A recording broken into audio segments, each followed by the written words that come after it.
succeed, people often say you need to think outside the box. In sports, every now and then someone does just that and comes up with a crazy idea for an exhibition event that nobody else could have dreamt up. Here are some of the most iconic we've ever seen. I mean, what an image. This was the setting for the Battle of the Surfaces in 2007 between Roger Federer and Rafa Nadal. The courts in Nadal's home of Mallorca reportedly took 19 days to build and cost £1.2 million. The players had to change their shoes every time they changed ends, and despite some dodgy bits of grass, they slugged out an epic three-setter, won by Nadal. But that's not even the most famous exhibition in tennis, because in 1973, we got the Battle of the Sexes, watched by 50 million people in the US alone. Billie Jean King's victory over Bobby Riggs was not only a landmark event for entertainment value, but also for its impact on the fight for gender equality in sports. I mean, the Battle of the Surfaces never got turned into a movie. Now, imagine a motor race that involved American Indy cars and European F1 cars. Well, that happened twice, back in 1957 and 58. The race of the two worlds took place at Monza and was nicknamed Monzanapolis. Despite legends like Sterling Moss, Phil Hill and Mike Hawthorne racing the F1 cars, the Americans won both years. Fans and the teams loved it, but it didn't make enough money, so got canned. For its cast list alone, though, the greatest exhibition might have to go to the Princess Diana Memorial match at Lord's. Mike Atherton captained a Marylebone Cricket Club side, with Sachin Tendulkar leading a rest of the world 11. Names like Wasim Akram, Zurav Ganguly, Andy Flower, Anil Kumble and Glenn McGrath turned out. The one-dayer, won by the rest of the world by 6 wickets, raised more than £1 million for the Princess of Wales Memorial Fund. Incredible all round.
Good morning, 4 minutes past 6 o'clock. It is Tuesday, December the 9th. It's a miserable, wet and windy December the 9th as well. If you're not out of bed just yet, take my advice, don't bother.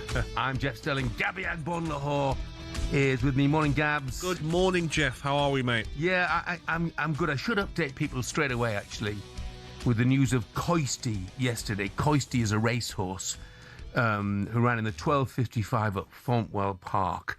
And I know that one or two of our listeners had a few pence on him, despite the fact that he went off at 125 to 1. The Sporting Life description of Coisty's effort yesterday was raced keenly, prominent, wandered around, which is quite appropriate, jumped right, unseated rider first. So didn't get further than the first hurdle, unfortunately. Oh, you're joking. Yeah, never mind. There's always next time. Yes. You must be such a happy boy at the moment, the way Villa are going. I'm more than happy, Jeff. Like, we're lucky, Jeff, to have a league table in front of us, and it gives you your last 5 results. And all I can see is only one team with the last 5 results, a nice green tick next to them, Jeff. No other team has won the last 5. Aston Villa only spent 30 million in the summer, the lowest spend in the Premier League, doing wonders. Even the players they brought in, Jeff. You're going to get carried Harvey away. Elliott. You're going to get carried away and say they're going Jadon to win the league. Sancho.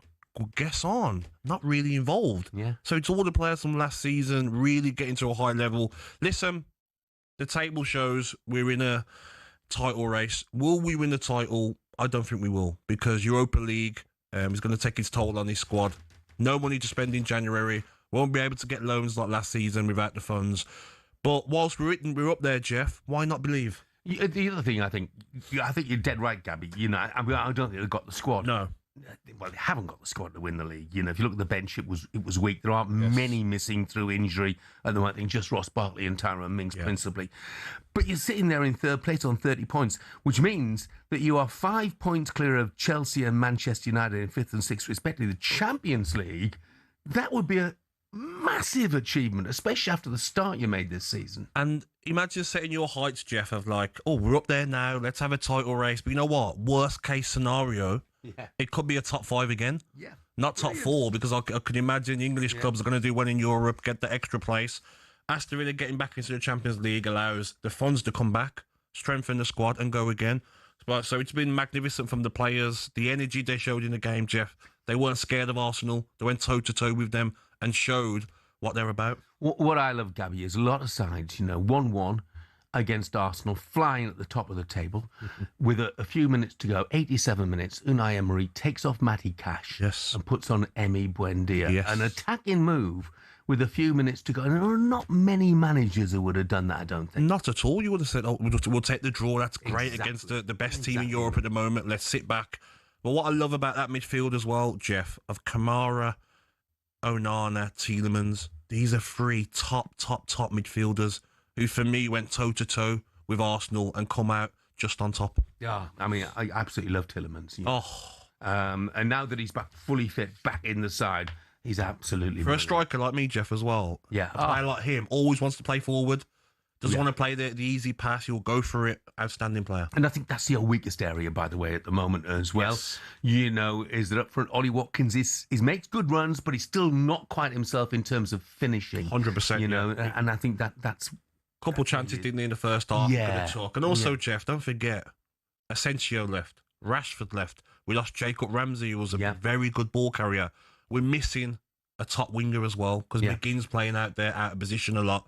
So the boys are doing fantastic, and Aston Villa fans are really enjoying it, Jeff, because, people want Spurs up there. They want Liverpool up there. They want Chelsea up there. Not a lot of people are happy that Aston Villa, sleeping giant, are in a title race. Yeah.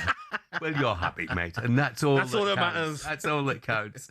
Meanwhile, Manchester United piled more misery on Wolves last night. Oh, my goodness. Wow. They were awful. Wolves, absolutely terrible. Rock bottom in the Premier League. 13 points from safety. You can forget safety. They have just 2 points at the moment. An 8th straight defeat. To me, they're not just heading down, they're also heading for an all-time record low number of points in the Premier League. And unsurprisingly, Eddie and Durham agrees they are heading for the Championship. Well, Rob Edwards still, as he walks below us down the tunnel, still applauding those fans. I can't help thinking that Rob Edwards has made a massive career mistake coming here. The fans hate the owners, want them out. They want the executive chairman, Jeff Shee, out. They were singing his name in derogatory terms throughout the game. And Rob Edwards, 4 games in, they've scored a goal tonight at least, but it's 4 defeats, and they still haven't won this season. They are heading down. There's no doubt about it whatsoever. Yeah, well, first of all, I wanted to say, there's a protest at the start of the game. Fans stopped for 15 minutes. I thought respect to those fans, because with Fosun in charge, the height of their ambitions always appears to have been Premier League survival. And now I'm afraid that they're going to pay the cost of it. And there was an interesting point about Rob Edwards there, making a massive career mistake, if you like, by moving from Middlesbrough to Wolves. And producer Ollie asked me earlier on, he said, Middlesbrough would have beaten this Wolves side, wouldn't they? Oh, 100%. Yeah.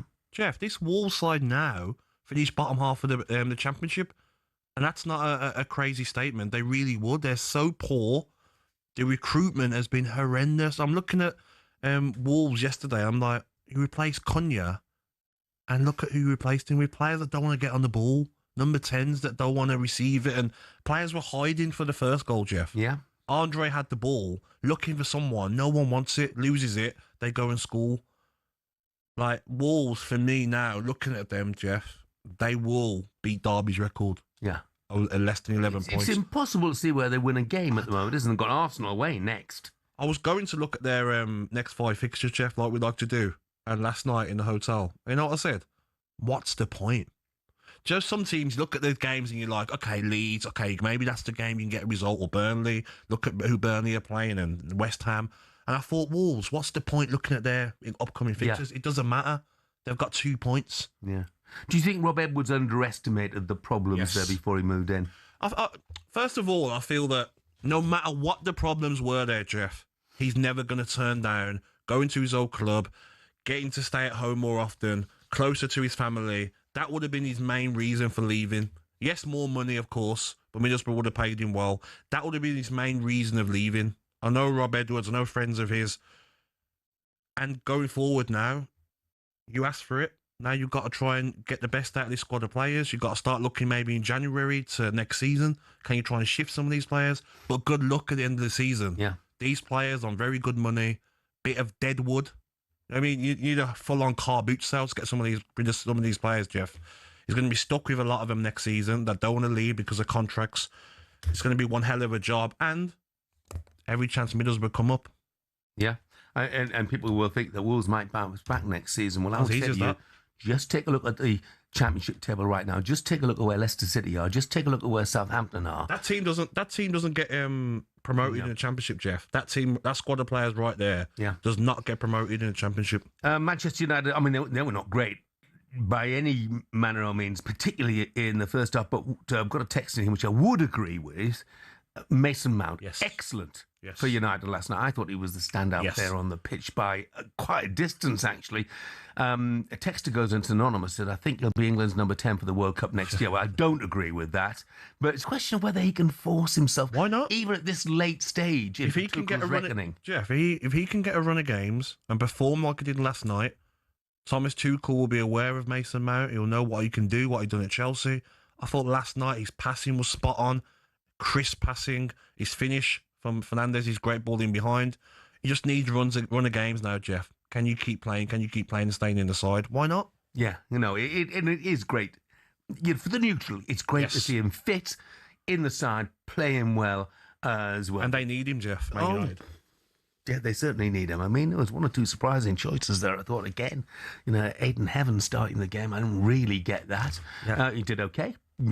So you put him against a proper team in the Premier League, Jeff. I think he struggles. Yeah. Anyway, Wolves fans, let's hear from you this morning. How worried are you about the future of the club? I think I know the answer to that.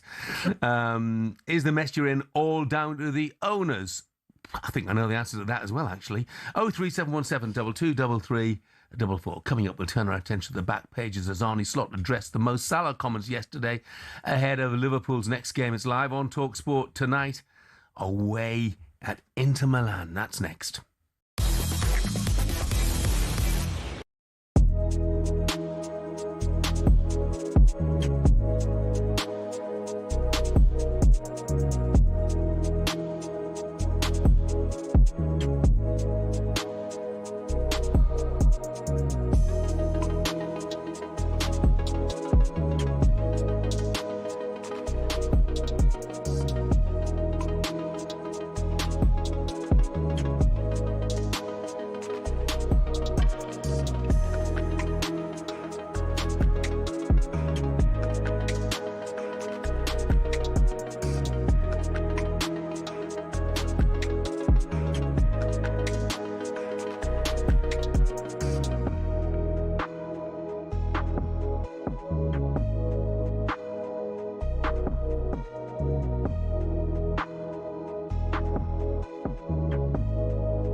We are almost ready to go. Ian Danter here in the commentary box. It is all about whether Dean Saunders can retain the talkSPORT World Championship.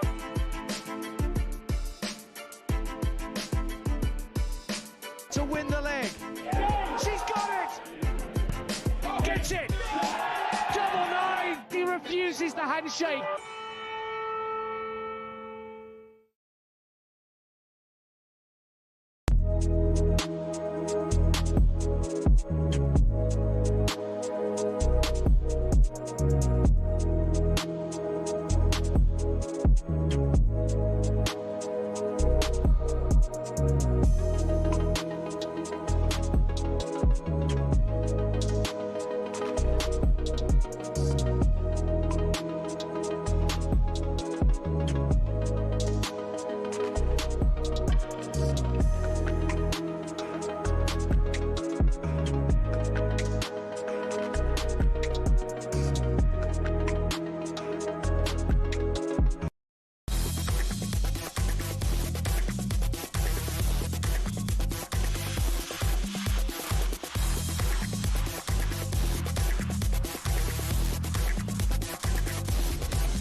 Good morning, this is talkSPORT Breakfast. I'm Jeff Stelling. Gabby Agbonlahor is with me. It's time for the educational section of this programme right now for anybody who is, I don't know, over a certain age. You got any idea who that is? No idea. You must have heard the song. I've heard the song, Jeff. I can't name. The song is Love and Affection, and when I mentioned it was Joan Armour Trading's birthday today, nobody had a Scooby-Doo. But Joan Armour Trading, big singer, songwriter, I think sort of in the 70s she had that, and it was Drop the Pilot and one or two others as well. She's very big for a couple. Anyway, it's her 75th birthday. Happy birthday. So happy birthday, Joan. Congratulations. Some Ashes breaking news for you, and it's what, well, apart from the first two test defeats, it's what people, I think, feared when England named their squad for the Ashes. We had some vulnerabilities in terms of fitness. Mark Wood's been ruled out of the remainder of the tour after a recurrence of the left knee injury he suffered during the first test in Perth.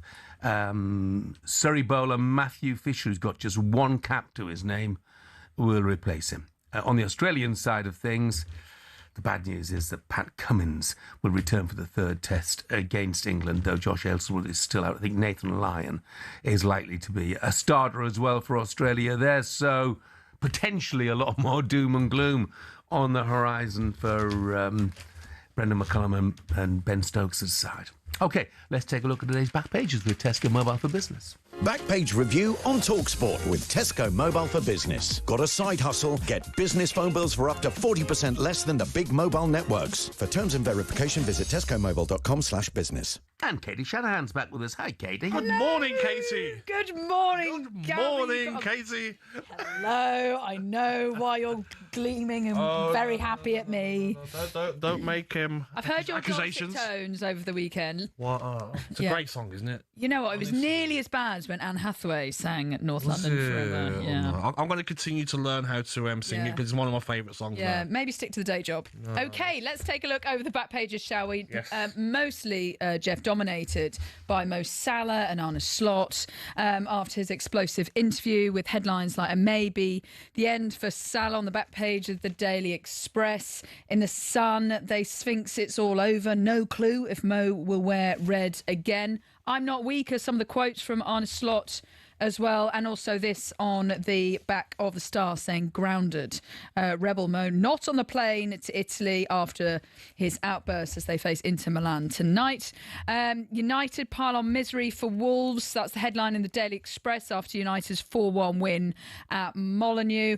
And Lando's loving it after his boozy night after winning the Formula One's World Championship. I mean, fair enough. But let's start with Salah because that's dominated over all of the back pages. Even on the back page of the Daily Mirror, Salah cop out. Do you reckon, Gabby, Salah's regretting some of these comments? I don't think he is. The way he spoke with chest. He spoke like he couldn't wait to stop and speak to the first reporter. Frustrated he is. Maybe Salah's got the ego of a Messi or a Ronaldo, players that never want to be dropped, don't think they should ever be dropped, no matter how bad they're playing. And he said what he says. Simple as that. Liverpool have dealt with it. You're not playing tonight into Milan. I doubt he plays on the weekend, even though he said that he wants his whole family to be there.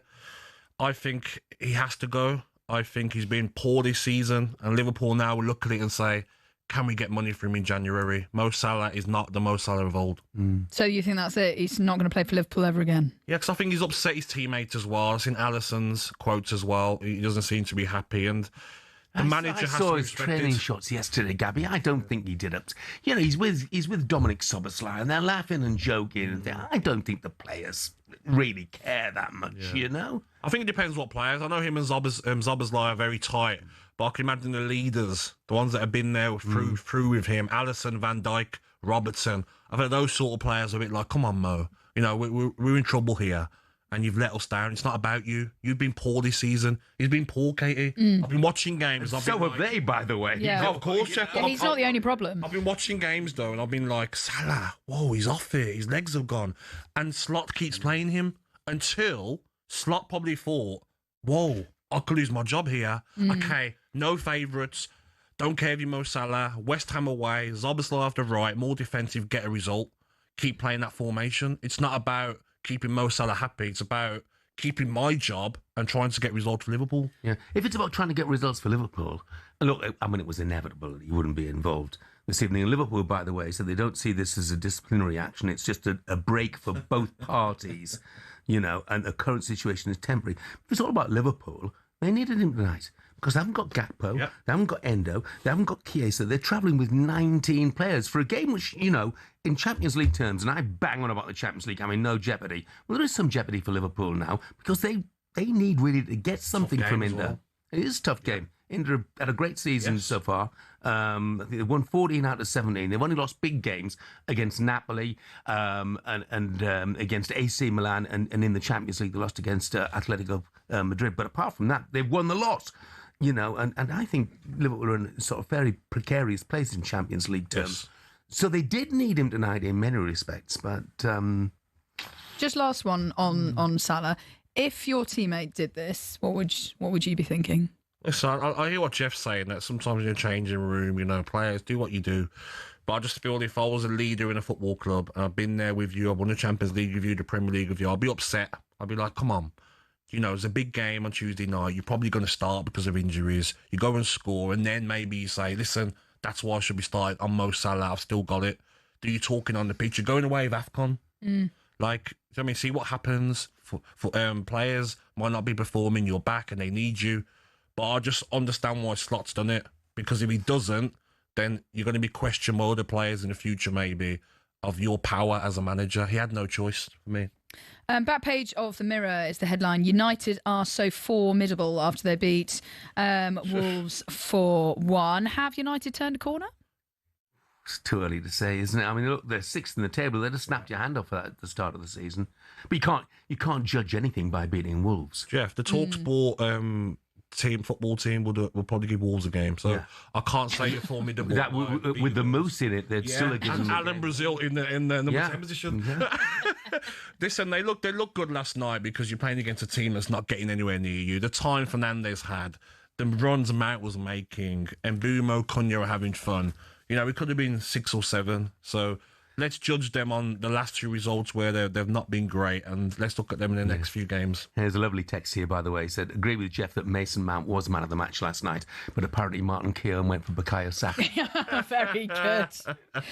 Just this last story here. Lando's loving it on the back page of The Sun. Lando Norris feasted on a McDonald's breakfast of champions after downing vodka all night as he was crowned king of Formula One. I mean, I think that's okay. He's just won the World Championship. Just do what you want. He's worked so hard all year. And Gabby, I'm sure you've had plenty of nights out like that. Yeah, it's not about me though, Katie. It's not about me, Lando. No, but I watched it. I wanted a bit more jeopardy in the race. I thought you were going to say watch his night out. It wasn't as exciting. Gabby, I said yesterday, I've seen more exciting circuits of the M25. I was like, come on, like make Piastri have to move for Lando to win it. So, listen, congratulations, Lando Norris. I think it's good for Formula One that someone but Max wins it. He came over, you know. I mean, I don't know anything about F1 basically, but watching the interviews with him yesterday, he came over. He was a very nice, modest young man. Yeah. So I was very pleased for him and his parents who put a lot of time and a lot of money into making him world champion. Yes. So congratulations to him. And I think it adds to his kudos the fact that he's beaten Verstappen, one of the all-time greats. 100%. You know? Also, Jeff, Arsenal lost on the weekend. Did they lose to? Aston Villa, because Katie hasn't mentioned it. I can see in the sun there's a little corner part about it, and she's not looking at that part. No, that's all right. We'll win the league, and then let's see who's laughing. Really? Yeah. What's the gap now? 2 points. 2 points. 2 points. Pep knows how to chase you down. I don't know. Well, I wouldn't say Aston Villa title contenders. Well, we're 3 points behind you, Katie. We beat you. You turned around, your season all right. The moment you came in, I knew you were going to come for me this morning. Yeah. You, Olivia, all you are getting it. We've had enough. And Neil's texted and said, Jeff, you're dead wrong about Salah. When times are tough, the minimum you need is 100% effort. The others are not playing well, but they are giving it all. You know what, Neil? I might just debate that point with you. Are they really giving it all? Is that what you see when you watch Liverpool at the moment? I think there might be one or two Liverpool fans who disagree. Well, we'll see. Katie, thank you very much. That was a look at today's back pages with Tesco Mobile for Business. Coming up, we asked the question, have Leeds proved that they have what it takes to stay up this season? And has Daniel Farke proved all the doubters wrong, that he is the right man to keep them in the Premier League? We'll discuss that next. Backpage review on talkSPORT with Tesco Mobile for Business. Got a side hustle? Get business phone bills for up to 40% less than the big mobile networks. For terms and verification, visit tescomobile.com/business.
Every spring, sports fans in Europe come together to celebrate arguably rugby's biggest annual tournament, the Six Nations.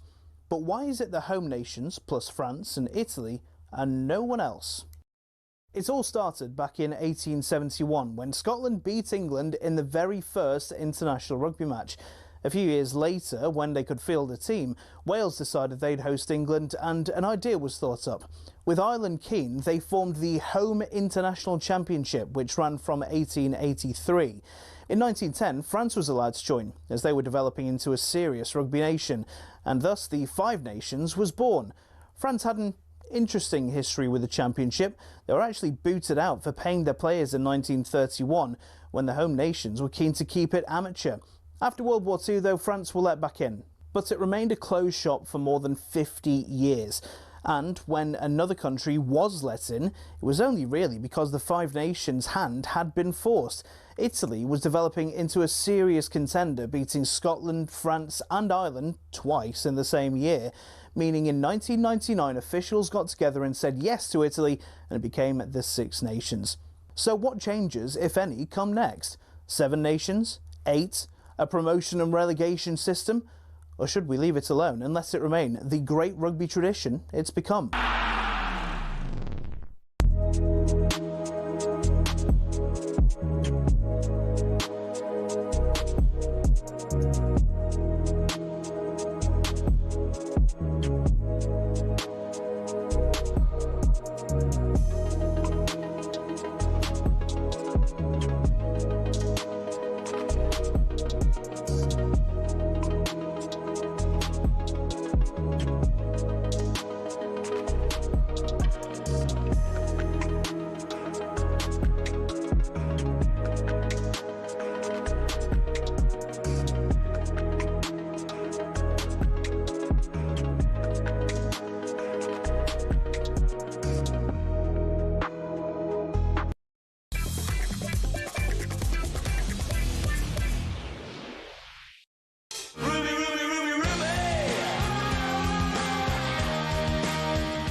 Good morning, 8:34. This is talkSPORT Breakfast with the Arnold Clark app. Everything for your car all in one place. Download it today. I'm Jeff Stelling. Gabby Agbonlahor is with me, and inevitably Mo Salah's going to be discussed a lot again on the show this morning. Got a couple of texts in here. One saying maybe Mo has just said what all the leaders in the dressing room at Liverpool are thinking. Arnie Slot lost the dressing room from partying before the end of last season. Well, lots of pictures, weren't there, in the media of... I didn't like it, Jeff. Arnie, you know, well, you would have thought, wouldn't you, get your work done, get the season over with, and then go and party, rather than go several games before the end of the season. The players went to Dubai, didn't they? But going to party in Ibiza in a beach club during the season, very disrespectful to the rest of the league.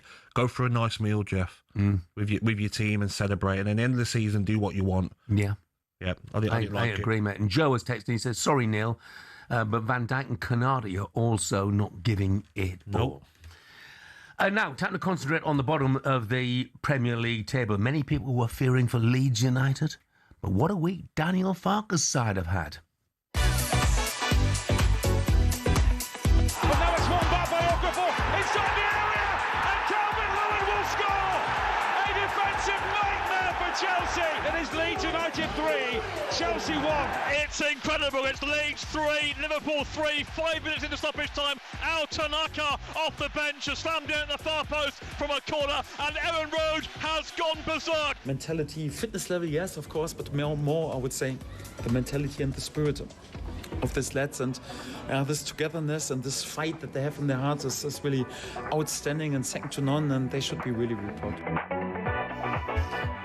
Daniel Farke's side. It's interesting, Gabby, isn't it? This is their toughest spell of the season, yet they've used that toughest run of the season as a sort of springboard to potential survivals. At 8 goals against City, Chelsea and Liverpool. What a little period it's been for them.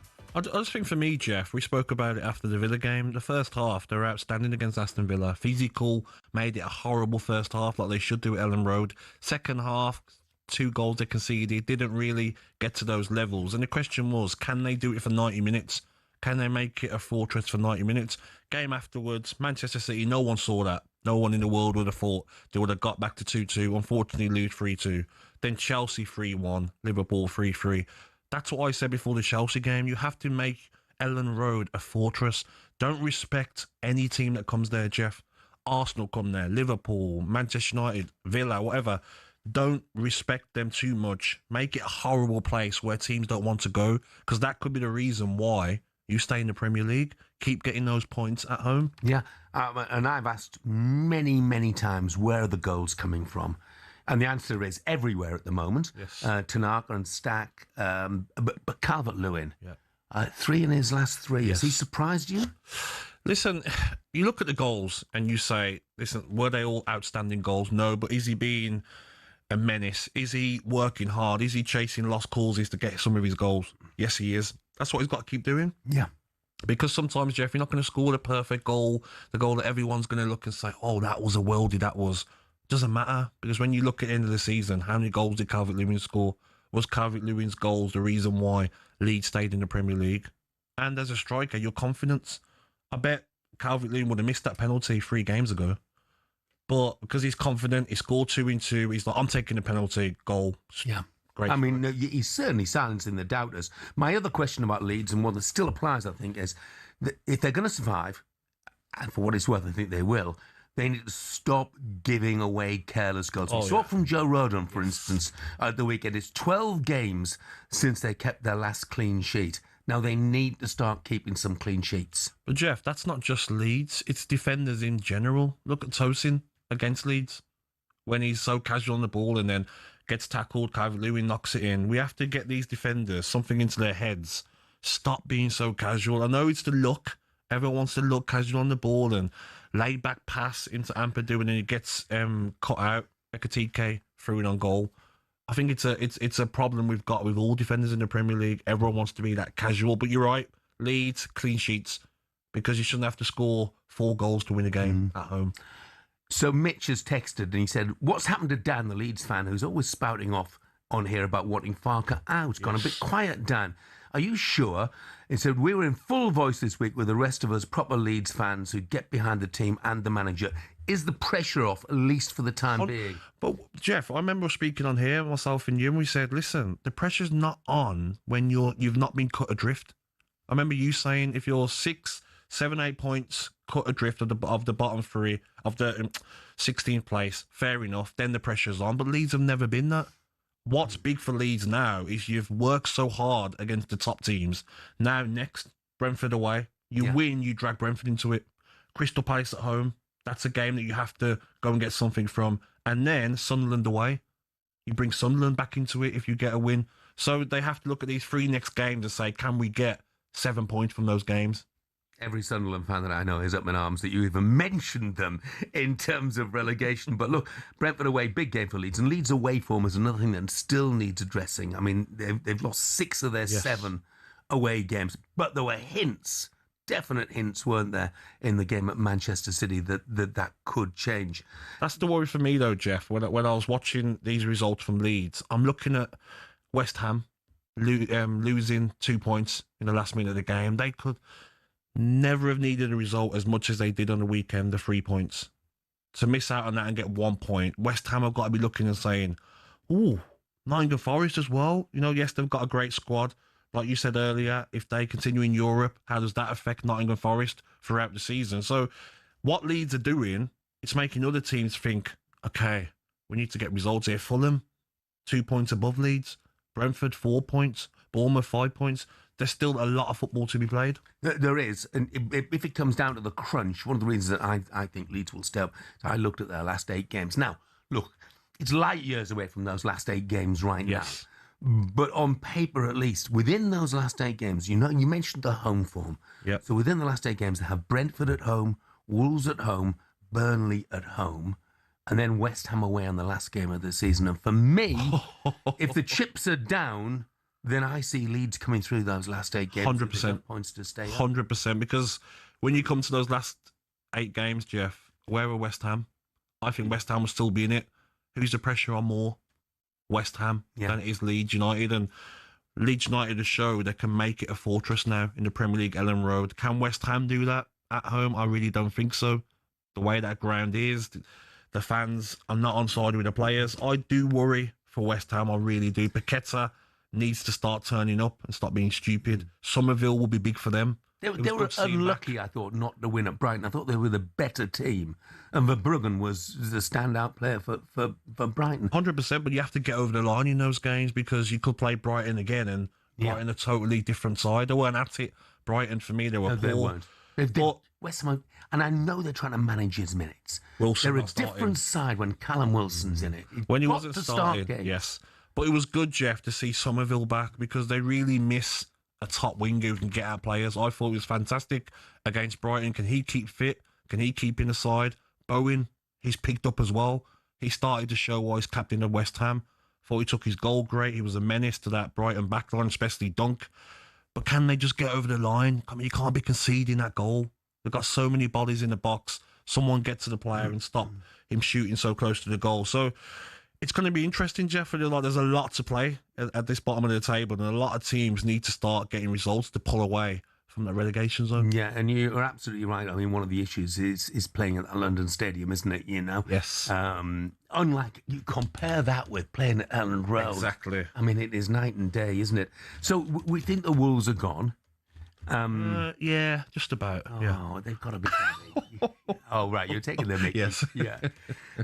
Burnley are in free fall. Yes. They haven't had a tough run of games lately. I was slightly concerned when Scott Parker said that was our best performance of the season at St James's Park, but they lost. Yeah, very odd. They haven't got enough, Burnley. It's quite clear now, Jeff, for 15 games. I look at Wolves are down.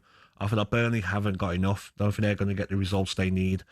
I think it's down to West Ham, Leeds United, but like you said earlier, Jeff, like Brentford, they're not on a great run themselves. They rely so much on their home form. Only the top three have got better home records. Yes. But they're not picking up points away from home. My other concern is, and don't kill me for this, Forest fans, I think Forest is still in the mix on the basis that they're the only one of the sides down there who got European football, and we know how hard that is to cope with. 100%, and they've got a very good chance, Jeff, with that squad of players of getting far in the Europa League.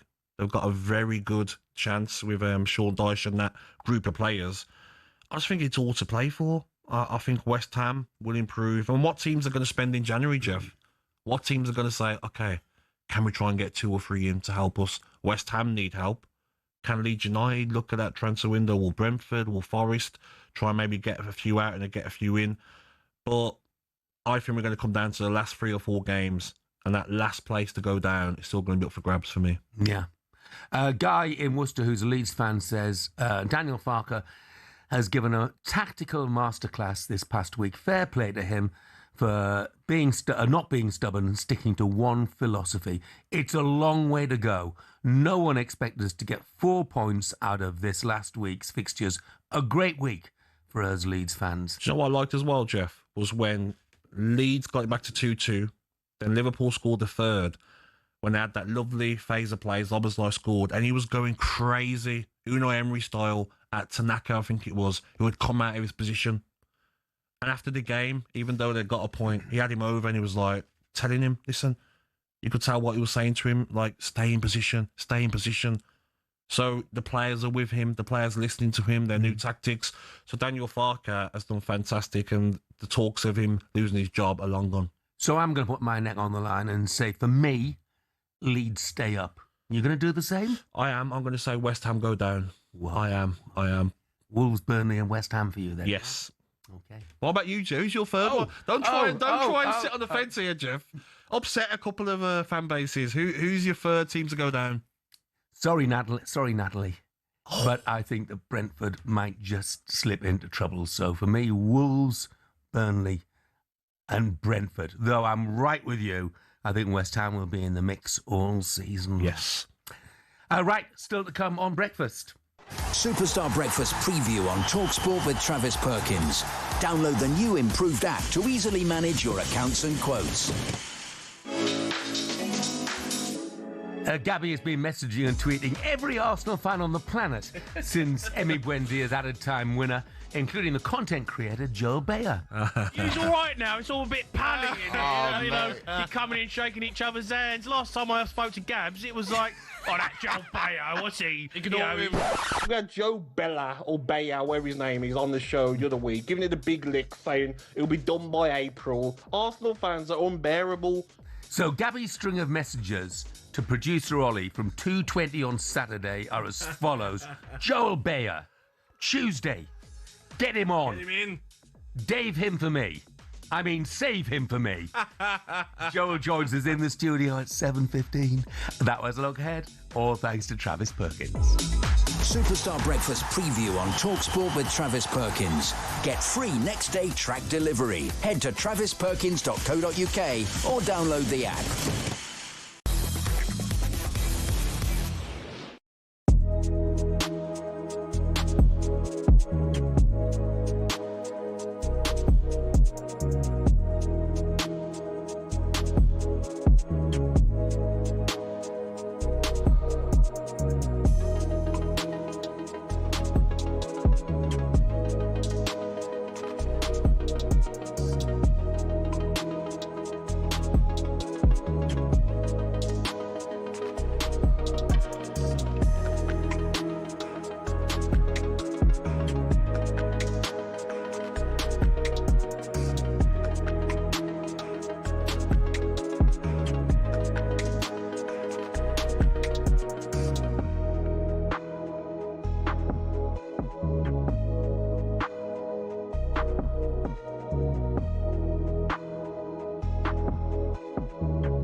So, we are almost ready to go. Ian Danter here in the commentary box. But it is all about whether Dean Saunders can retain the talkSPORT World Championship.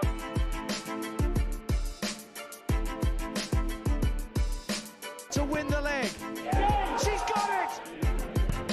Gets it! Double nine! He refuses the handshake.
Morning, it's that tune again, so it must be that time again, and indeed it is. talkSPORT has teamed up with Pitch Experiences to bring you an all-out VIP experience at the PDC World Darts Championship at the Ali Pali on December the 23rd. You and three mates could be living it large with platinum seats, fine dining, a complimentary bar, and exclusive access to the 501 lounge with Russ, the Voice, Bray.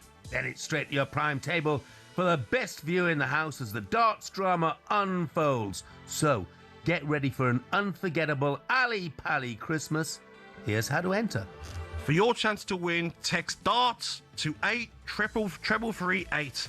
Text costs £2 plus your standard network rate, or call 034 342 17508. Just flows off the tongue, that. I know, yeah. It's not just easy flows one. off the tongue.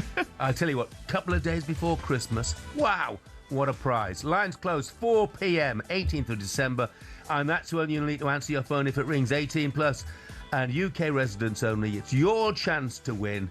If you want to take that chance, text DARTS to 83338 right now. This is a network promotion. Full T's and C's at talksport.com.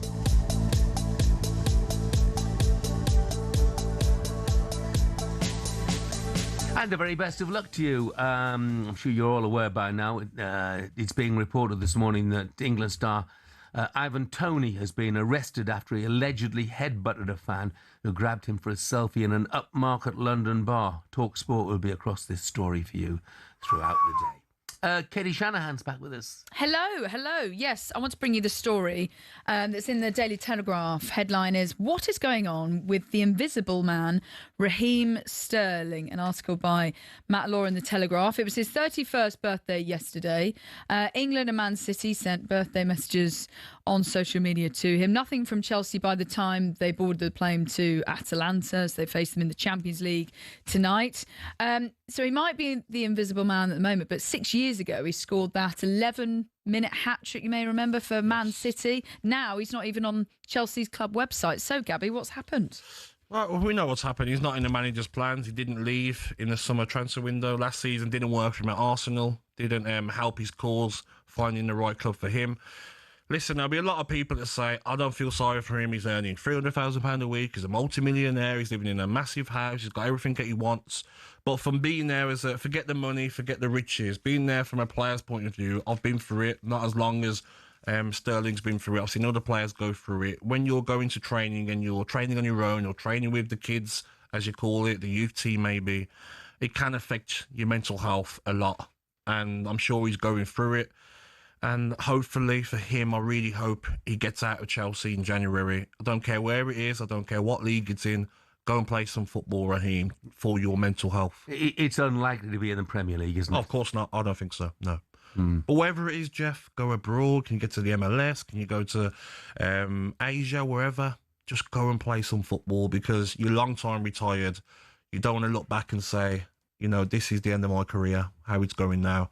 Yeah, it's a crying shame. Yeah. Because we all like to remember him at his peak, and he was at his peak for a long time, by the way, as well. And, you know, I know we'll get some arguments from clubs that he's moved on from, but, you know, he was a quality performer for a lot of years. For club and country. Yeah, 10 major trophies with City and a Champions League runner-up. I mean, we all know that the £50 million move to Chelsea hasn't quite worked out, and he's had to reportedly train separately on his own. He's got 18 months left on his contract. Like you say, Gabby, 300 grand a week, which has been described as a barrier for a potential move. But sources close to Sterling insist there's never been a conversation about renegotiating his contract or cutting his salary. So it's a case of he needs to get out of the club, just when and where. It's hard, isn't it? Because I've seen this happen so many times with players, and it's a negotiation.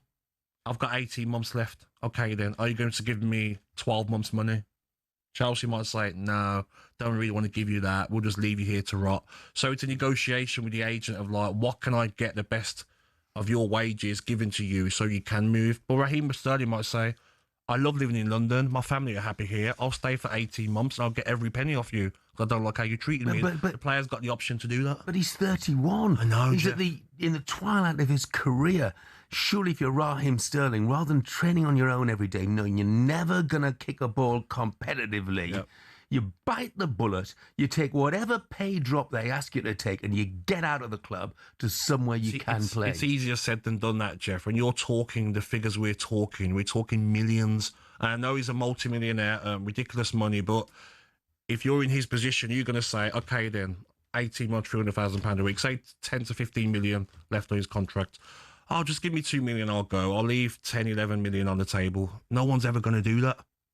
It's big money. Because they lose touch with reality. I know. But he's thinking, I like living in London. My family is settled here. I don't want to move. I'm going to take every penny off Chelsea, who he feels that have treated him badly. Katie, I've got a question for you. Sorry, go on, Jeff. Mike, it's not from me. Mike, the Portsmouth fan, says, "Hi guys, could you ask Katie if she's worried about Arsenal Pompey in the FA Cup?"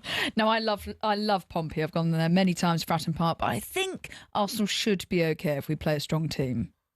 Well, we've seen what happens. Here we go. Your strong team loses to Aston Villa, so you never know. Yeah, but that's the thing. It's the third round of the FA Cup. Yes. You have, with all due respect, bigger fish to fry. And I wonder whether Mikel Arteta, we talked about the Arsenal squad and how big and how powerful it is. So well, he's going to injuries. use his squad, isn't he, at Portsmouth? That's for sure. Yeah, he said Arsenal certainly have the strength and depth this season. You're looking at me. You can stop laughing at me. And I tell you what, Fratton Park, what an atmosphere down there when they Come on, get the up for Pompey. it. It's I gonna know be they're struggling bouncing. in the league, but you know that's got I played there, Jeff. shock written all over I it. hate you playing there. It's like they're on, the fans are close to the pitch, small old school stadium. That'll be a tough game, but you know, if they play their best team, they've got enough, haven't they? Yeah, they've got enough strength and depth, Gabby. Yeah. It'll be fine. It'll be fine. Yeah. And, you know, Arsenal need to win a trophy. So whether it's the league or the FA Cup, I think Mikel... Whether it's Whoa. Yeah, no, no. won the league. Stop right there. I thought you'd won the league. Winning the FA Cup was not going to be good enough for Mikel Arteta or Arsenal fans this No, season. but I'm talking you could get two. Oh, well, but two. the way You you're say that.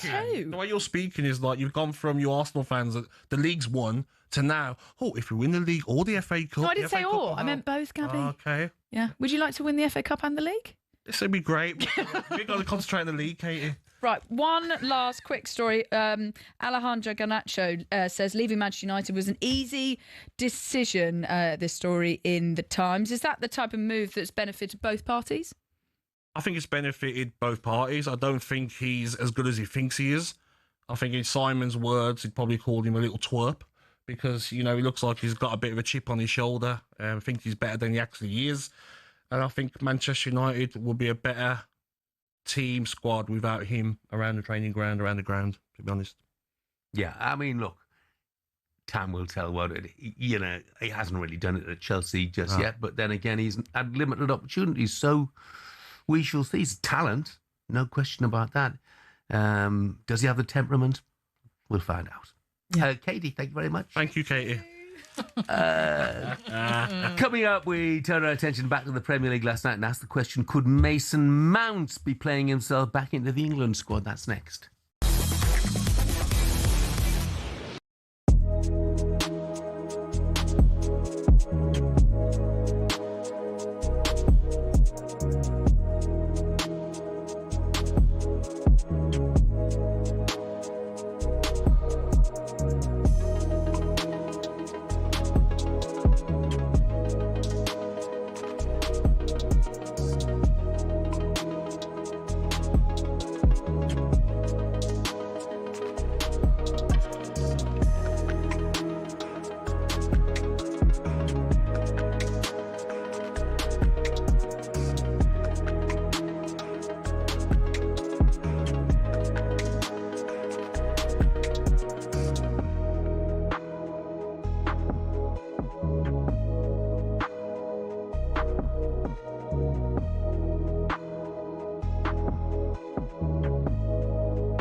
many sporting rivalries that can boast years of history, ferocious tensions and iconic tussles that ignite the fans to their very core. But when it comes to the battle of the mind games and the verbal exchanges in the heat of battles down the decades, the Ashes stands alone. So here are some of the most memorable Ashes housery moments.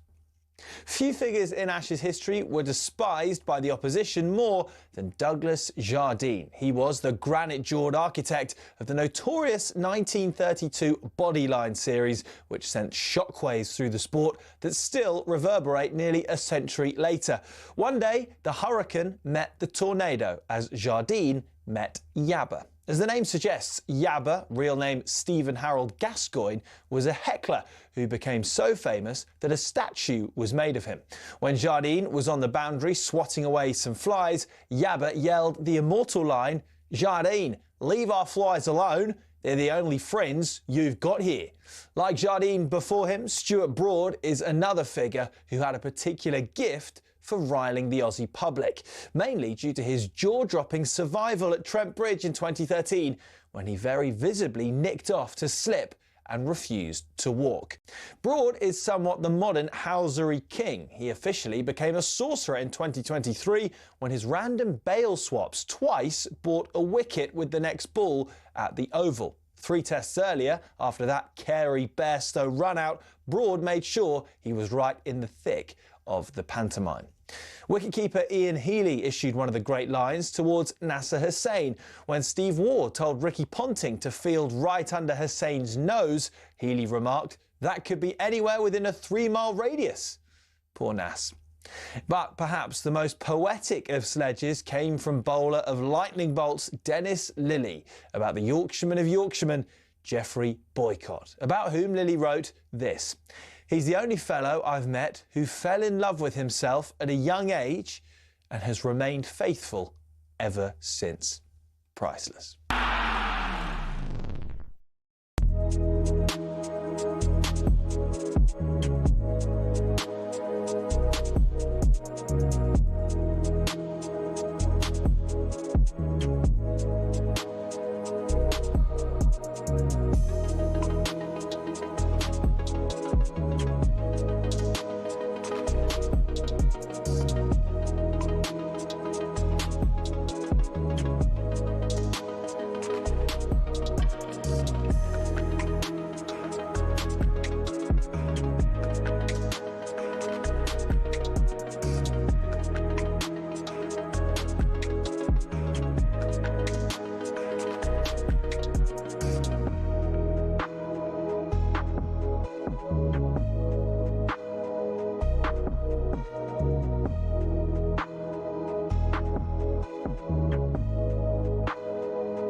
Good morning, this is talkSPORT Breakfast with Arnold Clark. Get the UK's best used car deals guaranteed. I'm Jeff Stelling. Gabby Agbonlahor is with me. It is 6 minutes past 7 o'clock. We mentioned the idea a couple of minutes ago. I was a bit harsh on it, to be honest, from Randall suggesting that the goals in football need to be made bigger.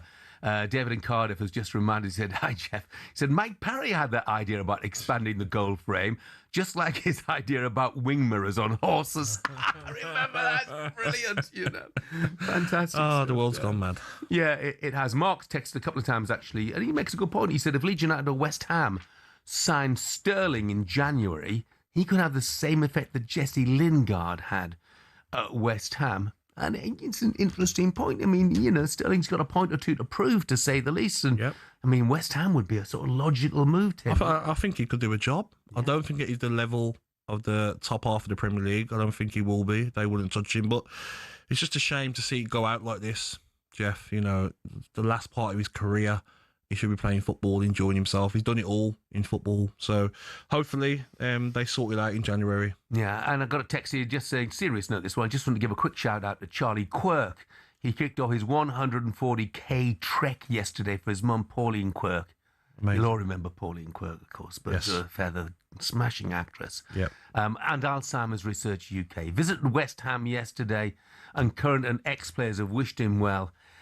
He's currently raised over £80,000. So, Charlie, keep up the good work. It's well done, mate. On the way for you this morning, the Arsenal and Villa debate rumbles on, with Gabby taking on Arsenal fan content creator Joel Bayer very shortly. If Arsenal fans want to call in and tell Gabby why they're not worried, 03717223344 is the number to call. Pick the phone up. Pick it up. We're ready. Later in the day, we'll be joined by the celebrity chef Tom Kerridge, big Manchester United fan as well, and we'll get former Liverpool striker Ricky Lambert's thoughts on Mo Salah being left at home for their trip to Milan, where they take on Inter on talkSPORT tonight. Before all that, though, the weekend's Premier League fixtures finished at Molineux on talkSPORT last night. Right now, Wolves are said to become the worst team in English League history. It can hardly get any worse. No one's going to give us anything in this ruthless league, so... Bruno Fernandes slips, spins, turns and shoots, and it's squirmed in. Well, that is the messiest of goals. It's the typical of the sort of goal you see from a team that are bottom of the league. After the first goal, and we allowed Wolves to return to the game.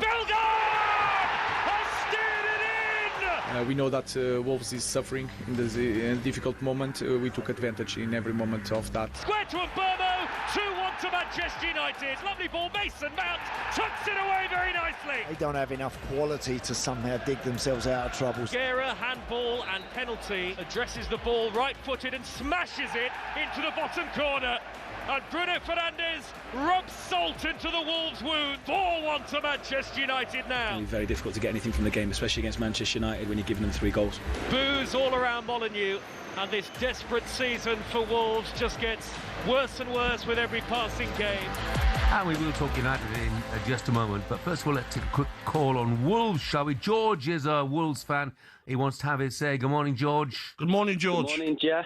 Morning, Gabby. How are you? All well, mate. You? Well, after watching that last night, I mean... George, what can I say? What do you want to say? I mean, I wanted to come on here, and obviously you're talkSPORT, it's a big station. Obviously, you guys, if you don't support Wolves, you only see it from the outside in. I'm glad the protest went on last night. But our chairman is so out of touch. So out of touch. When they were protesting last night, some of the guys stayed in the concourse to have a drink and obviously stay in the dry. What did they do? They turned the monitors off. They turned the monitors off so the fans couldn't obviously see what was going on the pitch. They couldn't see the game. They're just out of touch. They were protesting outside. Jeff Shee has got a room in the Billy Wright stand. They shut the blinds. He's not interested. I can see it. I can see another Sheffield Wednesday happening, but the difference is the Wolves fans won't let it happen. I guarantee you, and this is really sad for me to say, but Jeff Shee will not get into Molineux the next game. They won't let it happen. That's how bad it's going. But you know what, George? You say it could be another Sheffield Wednesday, but the Wolves fan won't let it happen. You know, no. Fan power only goes so far. There's a limited amount the fans can do, and I take my hat off to them, by the way, last night for boycotting the first 15 minutes because the strategy of Fosun, I think I said earlier on, was that Premier League survival was absolutely sufficient as far as they were concerned. You know, they've taken, but Jeff, not invested there's enough. No strategy. Jeff, they're using that badge for esports. That's all he's doing. They're only interested. George, I banter about Wolves, but jokes aside, like you're playing in Europe. How many years ago? And look at you now. Every decent player you have has been sold. You sell Cunha and you give Arias his number 10. They're not up to the level. Not every Brazilian player you can sign from Fluminense is going to be a top player. And you Wolves fans, you probably think to yourself, we don't want to go down to League One again. That's the way it's going. But it's basics. Like, I'd love to get in that dressing room before a game and tell some of these players that are on 70, 80k a week, they're not even doing the basics. Yes. They're literally walking about the pitch. There's no fight. As fans, all that you want to see is a bit of fight. And we're not saying fight for the badge, but fight for your pride and your work. Do you know what I mean? If I come to work today and thought, you know what, I'll just walk around or have a cup of tea, or I'll be reprimanded straight away. Yeah. And that's all that we want to see. You know, obviously we talk about some of the names that have left over the years, and if you look at the dealings during the course of the summer, I'm just looking at transfer market at the moment and say the sum total of the departures from Wolves, £137.5 million. The sum total of the arrivals, 140 million euros, rather, not pounds. So basically, less than £2 million spent on trying to keep this side in the Premier League. All that money spent, Jeff.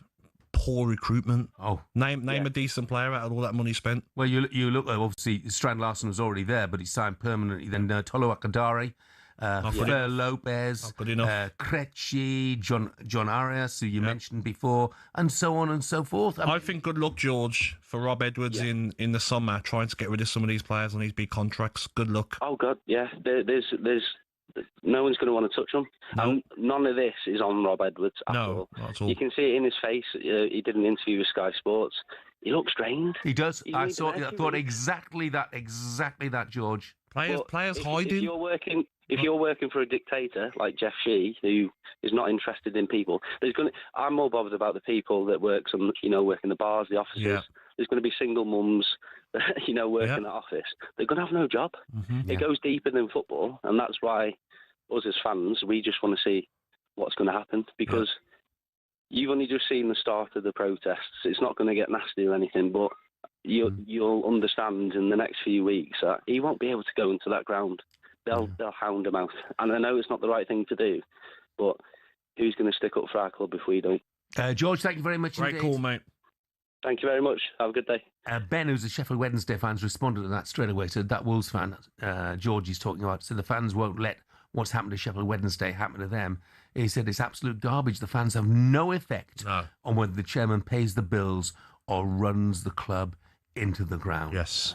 Thanks very much indeed, Ben. It's a shame, though, isn't it, Jeff? Like a club like Wolves, their history going through this. I mean, it is, but I mean, I take Ben's point completely that Sheffield Wednesday, another massive club, and look what's happened to them, and they'll be in League One next season, despite all the best efforts of the Wednesday fans. And my word, they protested in every way they possibly could, but it had no effect. Well, not until it was too late anyway. Wolves fans, 03717 223344. That's the number to call. How concerned are you for your club right now? Not just for this season, but the long-term future. What changes are you hoping and you want to see? We want to hear from you this morning. Coming up, it's Gabby against the Arsenal fan and content creator Joel Bayer. Ding, ding, seconds out. That's next.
So, we are almost ready to go. Ian Danter here in the commentary box. It is all about whether Dean Saunders can retain the talkSPORT World Championship.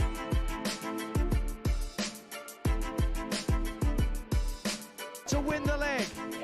She's got it! Gets it! Double nine! He refuses the handshake.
Good morning to you. This is talkSPORT Breakfast. I'm Jeff Stelling. Gabby Agbonlahor is with me. I got a text here from, a text saying, I thought Jeff and Gabby were going to talk about Mason Mount's resurgence and Man United.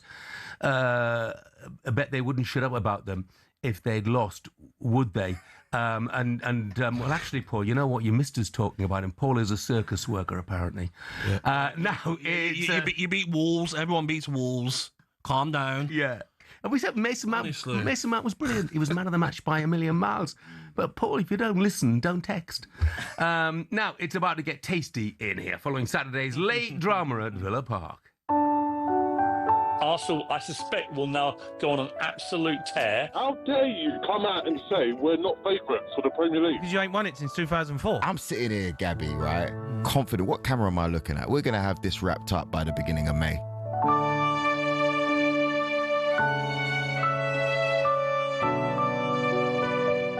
Towards Kamara, there's bodies everywhere, there's limbs everywhere, and it's rifled in by Buendia! Aston Villa, let's get in there. Just obviously very sad, and I've had enough. What do you mean you've had enough? Whatever the weather, these streets are our own.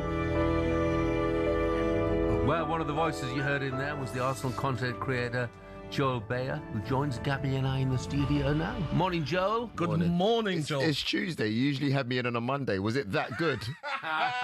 Was the result that good, Gabby? We just wanted to chat, mate. That's all. Gabby just wanted, he wanted you to himself. Yeah, no, I heard. I know you, mate. You're a man of honour. I need to come in. Yeah.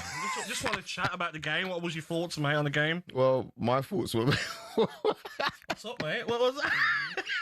What was your thoughts about the game, My Joel? thoughts were what everybody else was thinking. Oh, no, not again. That's 6 losses out of our last 10 appearances for Villa against Arsenal. So you guys have got a really good record against us, you know. What do you think this will do to Arsenal season? Do you feel that they can pick themselves up from this and go again? Or do you think that now it's no time trial? Jeff, how's that tea? Is it tasty? Yeah. Yeah, it's very nice. Thanks, Joe. Go and answer the question. Good. Well, to be fair, look, it's December. You know, you don't lose the league in December. You know, you'd won it 2 weeks ago, and you said that you'd win it like early May. Wrapped up by start of May. Yeah, I mean, just December. I don't see why not. Look, the issue is Aston Villa. You've come out dancing all of a sudden. But the reality is, what does this win do for you? You've beaten City. You've beaten us. Race. You're not in the title race. Though. We're only 3 points behind. You're 3 points behind. But if you look at the last 3 seasons, you haven't even summoned more than 70 points. Yeah. You're not. This is this season. What if they go to the Emirates and win? Which we like to do there, Jeff, by the way. Jeff, remontada, right? That's the Spanish word for, it's like revenge, you know, like they're not going to come and do the job because right now that hurt us badly, you know. We have fun at the Emirates. Do you, really? Arsenal, we do. Decent results, but... Last season, didn't we beat you there? You know, it's one season, innit? We're talking about this season, How far are are we we? going to go back then? How far are we going to go back? Are we going to go back 10 years? But listen, Ah. Aston Villa, for me in that game, Joel... They went toe-to-toe. Onana, Kamara, Tielemans. Rodgers was like he was playing at Power League with his friends. Good player. Just enjoying himself. Martson, I felt done very well. Good decision to play him instead of Digne against Saka. But, you know, like what Arsenal fans want to get some joy from you, Joel. Yeah, you seem a bit down, mate. It's not about joy. I would probably say it's frustration because my problem is this, right? If I'm to be completely honest. If it's Man City or Liverpool, right, and they are in the peak of their powers, nobody says to them or their fans, oh, you got Villa away, that's going to be dangerous. I think we've still got a lot of work to do because why is it that the week before everyone's telling us, oh, Villa Park, that's going to be dangerous? Mentality. I don't think that people believe in us yet, you know, and I understand, you know, we've had 3 years of almost doing it and then not doing it, but we need to change that mentality. I just don't like the fact that all of a sudden Villa think they're favourites and you know that they're going to win the league. You haven't amassed more than 70 points in the last 3 seasons. Yeah, but I just look at this season though. I mean, we got the table here, and I can only see one team with 5 green ticks next to their name. Yeah. Won our last 5. Incredible form. Yeah. Only spent 30 million in the summer. What did Arsenal spend, Joel? Well, we spent a lot of money, but How we much needed 259 million. Oh, thank you, Jeff. 259 million. Well, Liverpool have spent a lot of money. Like, you know, they're going through what they're going through, but that's another topic. Do you think that some of Arsenal's problems, we talk about the size of their squad, some of Arsenal's problems come from the size of people talk about injuries. Nobody's going to have any sympathy over injuries when you spent 250 odd million.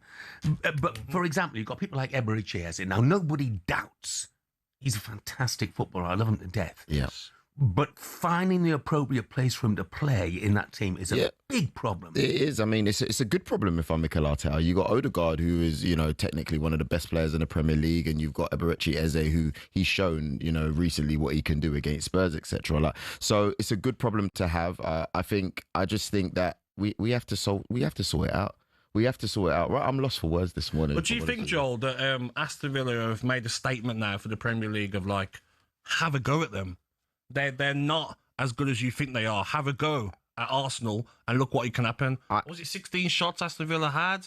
Could have scored maybe 5 or 6. So could Arsenal, of course. But I just felt Arsenal were there to be taken. Aston Villa done it. Maybe we're there to be taken because of the injuries. Like I said, all season. How long did that take for the injuries to come up, Jeff? But it's the truth, though. If you look, we've just had Gyökeres back. He's still not in full form. We don't have Havertz. You know, we've got our main centre backs. 255 million in the summer, and you've lost to a side who spent 26 million. Mosquera just got injured. We played that centre back pairing for the first time. Over the injuries, but Jeff, Aston Villa missing Tyrone Mings centre back. Villa's bench. Tyrone Mings, come on, mate. Villa's bench: Lindelof, Bizot, Digne, Garcia, Bogard, Hemmings, a young lad, Buendia, Sancho, Marlon.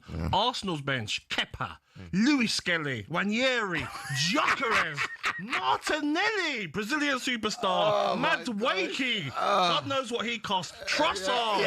How dare you talk about injuries? First of all, Trossard is injured. He came on and came back off, right? Niggles. He did get the goal as well, but he came on, came back off. Madueke still catching fitness. You know, Gyökeres not fully fit yet. The list goes on. Joel, I want to ask you a serious question. All the money that's been spent there, you've got a massive issue at centre forward. Mikel Merino is not a centre forward. He scored 3 league goals this season. Done well. Victor Gyökeres, to me, he's done well, but he's not a centre forward. Victor Gyökeres, to me, has got it all to show. When he came on Saturday, didn't hold the ball up, he didn't hold any sort of strength. He went over pretty much every time he was challenged. He's got 4 league goals. Haaland's got 15 15. No, but we can't compare Gyökeres to Gyökeres.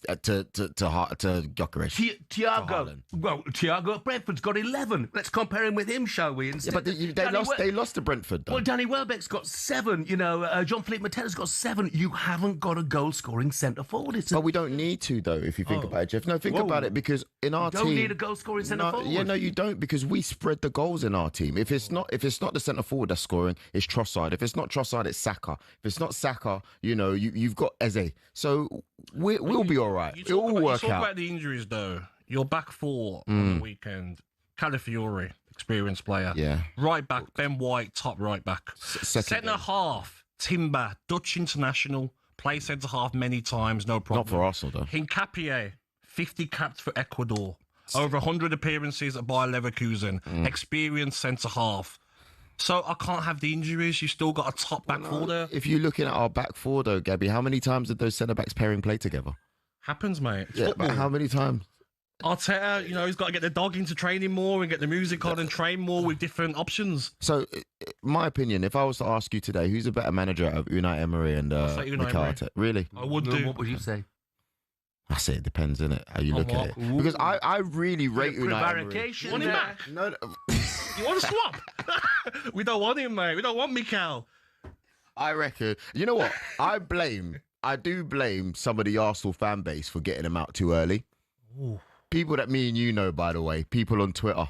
I know nasty people. Yeah, you know what I mean? On the case. Yeah, like I believe that if Unai was given more time, 100%. Like, I think and he had the might backing and the money to spend. Yeah. I just feel like he's such a tactical genius. Do not be surprised. I don't think we win the league. I think we finish in the top 5, but I don't be surprised we win the Europa League. Yeah, that's his cup, though, isn't it? Really? Yeah. No, look, Villa are a good team. You still win the league in early May, Joel, or are you going to change that statement? Nah, we still win it in early May because it's still mid-December. Even though you're 2 points behind Manchester City. I don't, but do you know what it is? I don't trust everybody else's defence. I think Man City are still leaking in goals, right? Which they obviously are. Yeah. You guys, your defence ain't great. You've been good in the last week. Great. It's not great. Look at the stats. How many have you conceded so far already? 15 goals. You scored 22. Conte's the best centre half in the league. I think he's really good, by the way. I think if his PR was better, he'll be rated. No, it's true. I just don't think he has great PR. I think he's really good. Top player. Yeah, it's a shame when he leaves for Rugby. He doesn't need PR. He just gets England caps, So I think the last word here has come from a text. It says, "Morning, guys. To top it off, Arsenal are out of the FA Cup. Play up, Pompey." Shout out to Pompey. That was my university. Oh, is it? They've done a great job. They've done a great job. Yeah. Good Thank guy, you, mate. Joel. Cheers. Thank you, guys. Joel, thanks for coming in. That was ruthless. I like the humble Joel. I like it, Jeff. I like this guy. He's a nice guy deep down. Thank you, man. God. See you in a couple of weeks. See you, Joel. Take care. Get me a couple comps if I'm allowed in the stadium. Yeah, no, mate. That's down the bin, isn't it? Just go back to the subject. Oh, by the way, the latest episode of the talkSPORT Daily podcast available now as Ali McCoy joins me to discuss whether Villa are Arsenal's biggest threat for the title this season. We were talking to a Wolves fan about fan power a little while ago. Jamie from Liverpool has texted and said, "Re the Wolves fan. Everton fans did an incredible job. They prevented the board from attending games, but ultimately the financial damage had already been done. Thankfully, we had a handful of players and a passionate fan base who dug in to get the job done and keep us in the league despite the noise. Wolves aren't as fortunate, unfortunately." That's from Jamie in Liverpool. Thank you, Jamie. Up next, we bring you a reaction to the FA Cup draw last night and highlight which ties you need to keep an eye on.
What football ground are you thinking of when someone says this? Really tough place to go. Difficult place to go. Such a tough place to go. It's a tough place to go at the moment. It was a really difficult place to go. But what are the toughest places to go, really? We've had a look.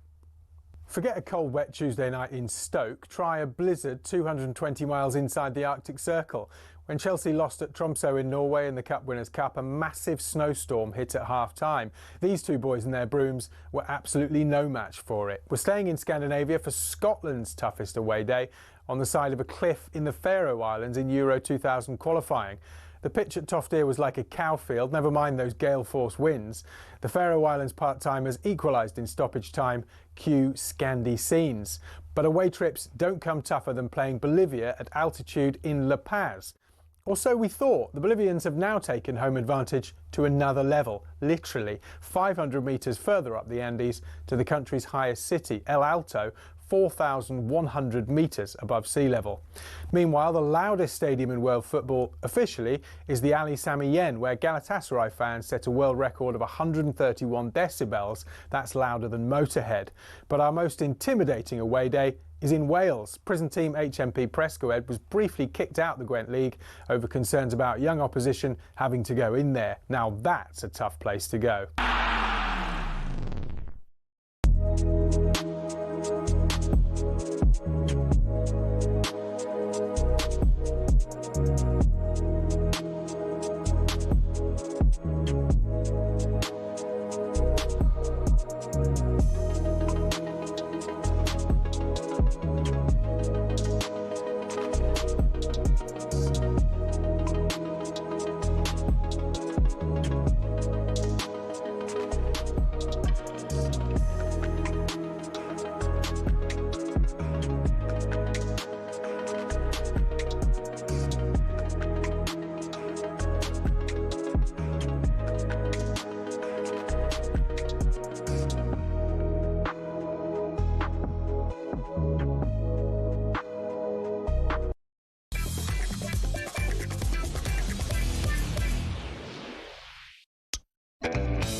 Good morning, 7:36. It is Tuesday, December the 9th. This is talkSPORT Breakfast with me, Jeff Stelling, Gabby, Agbonlahor, and the Arnold Clark app. Everything for your car, all in one place. Download it today. FA Cup draw made last night. It was not kind to a couple of the non-league clubs. I mean, Weston-super-Mare.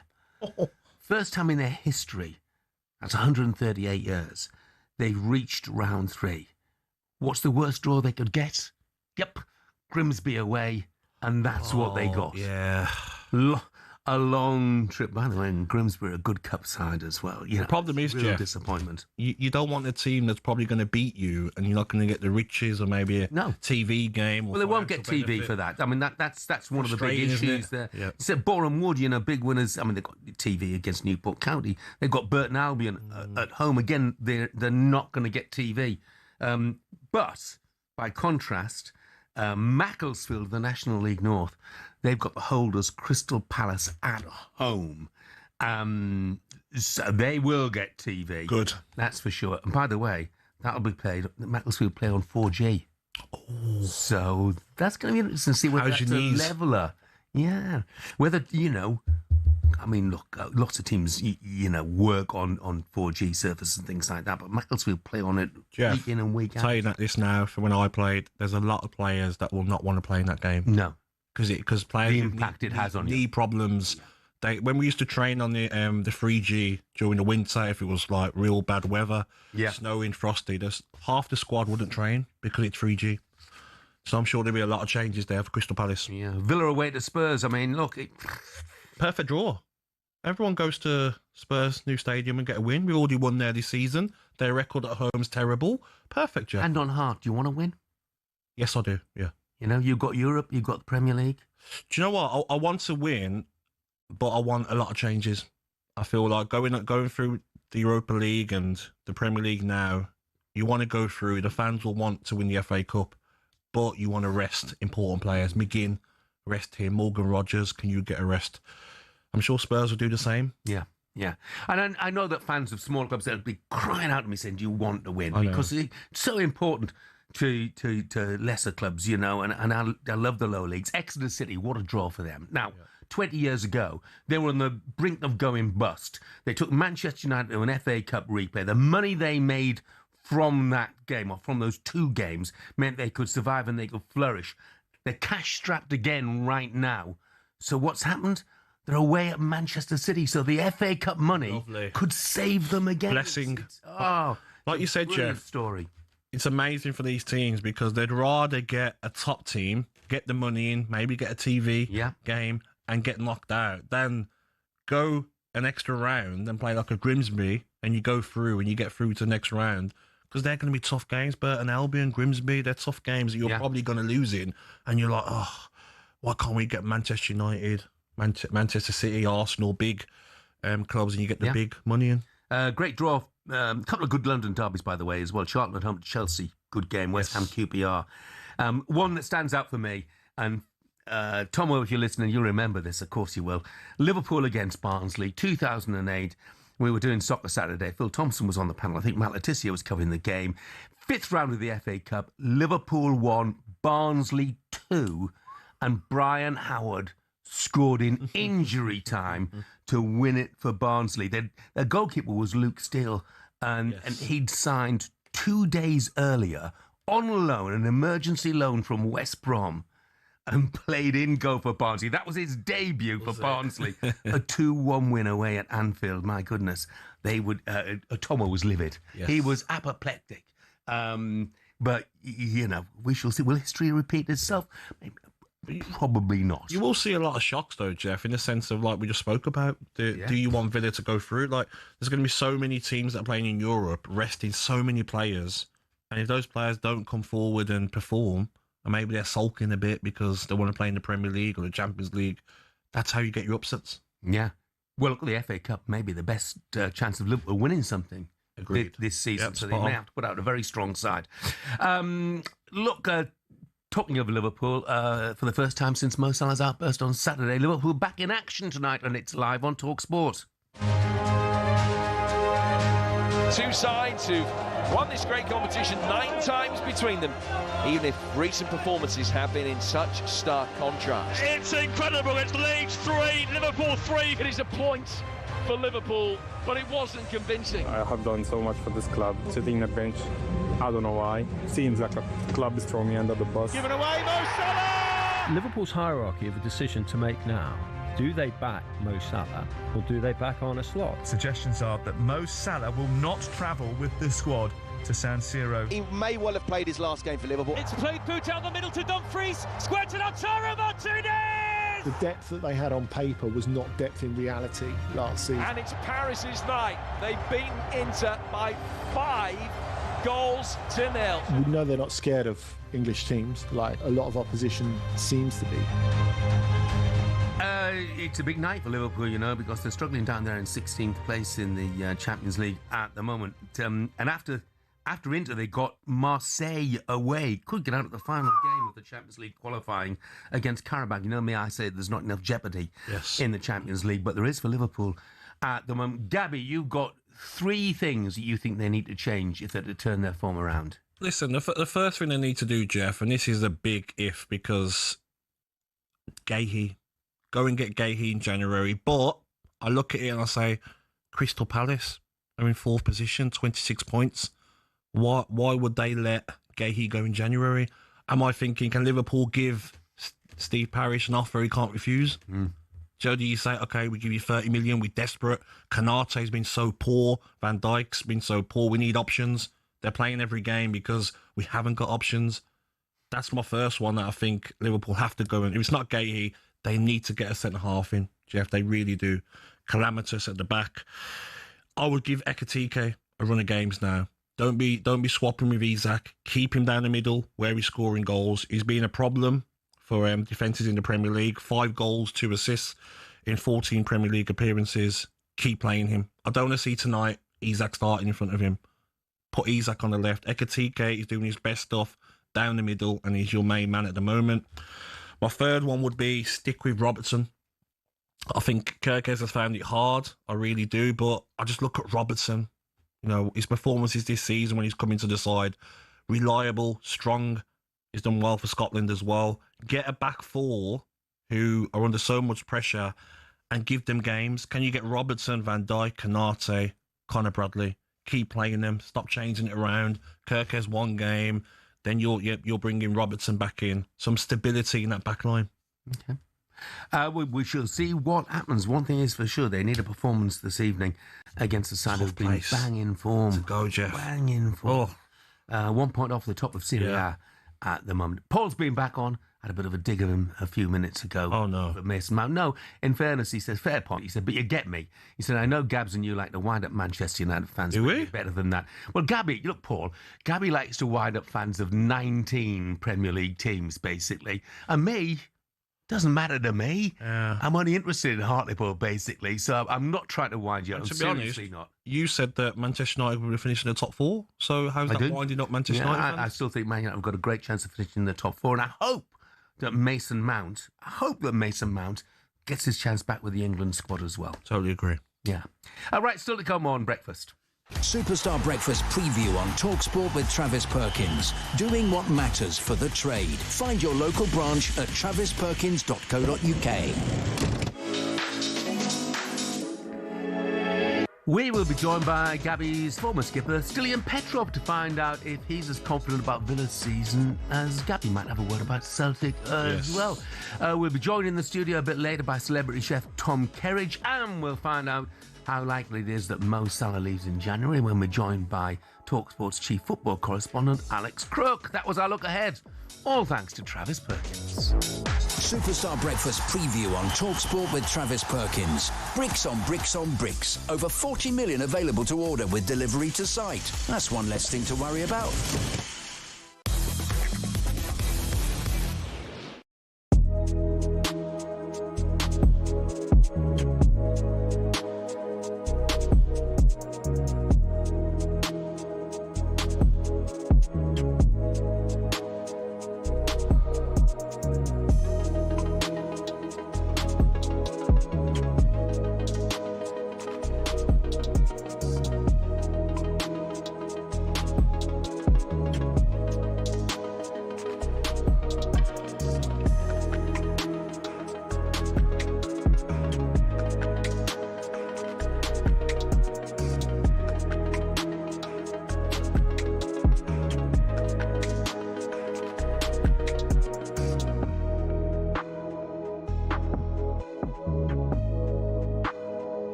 So, we are almost ready to go. Ian Danter here in the commentary box. But it is all about whether Dean Saunders can retain the talkSPORT World Championship.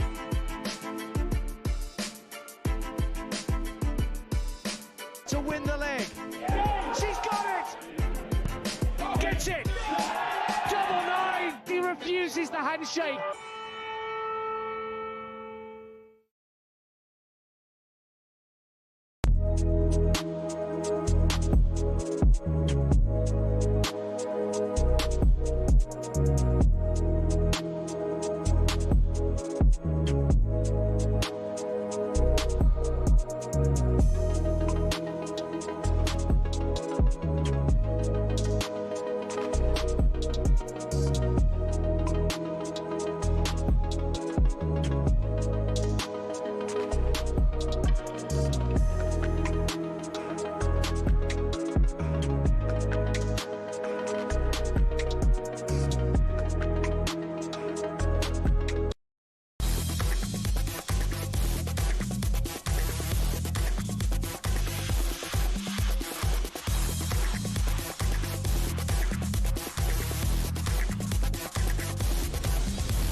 Good morning, this is talkSPORT Breakfast with the Arnold Clark app. Everything for your car, all in one place. Download it today. I'm Jeff Stelling. Gabby Agbonlahor is with me almost 10 to 8.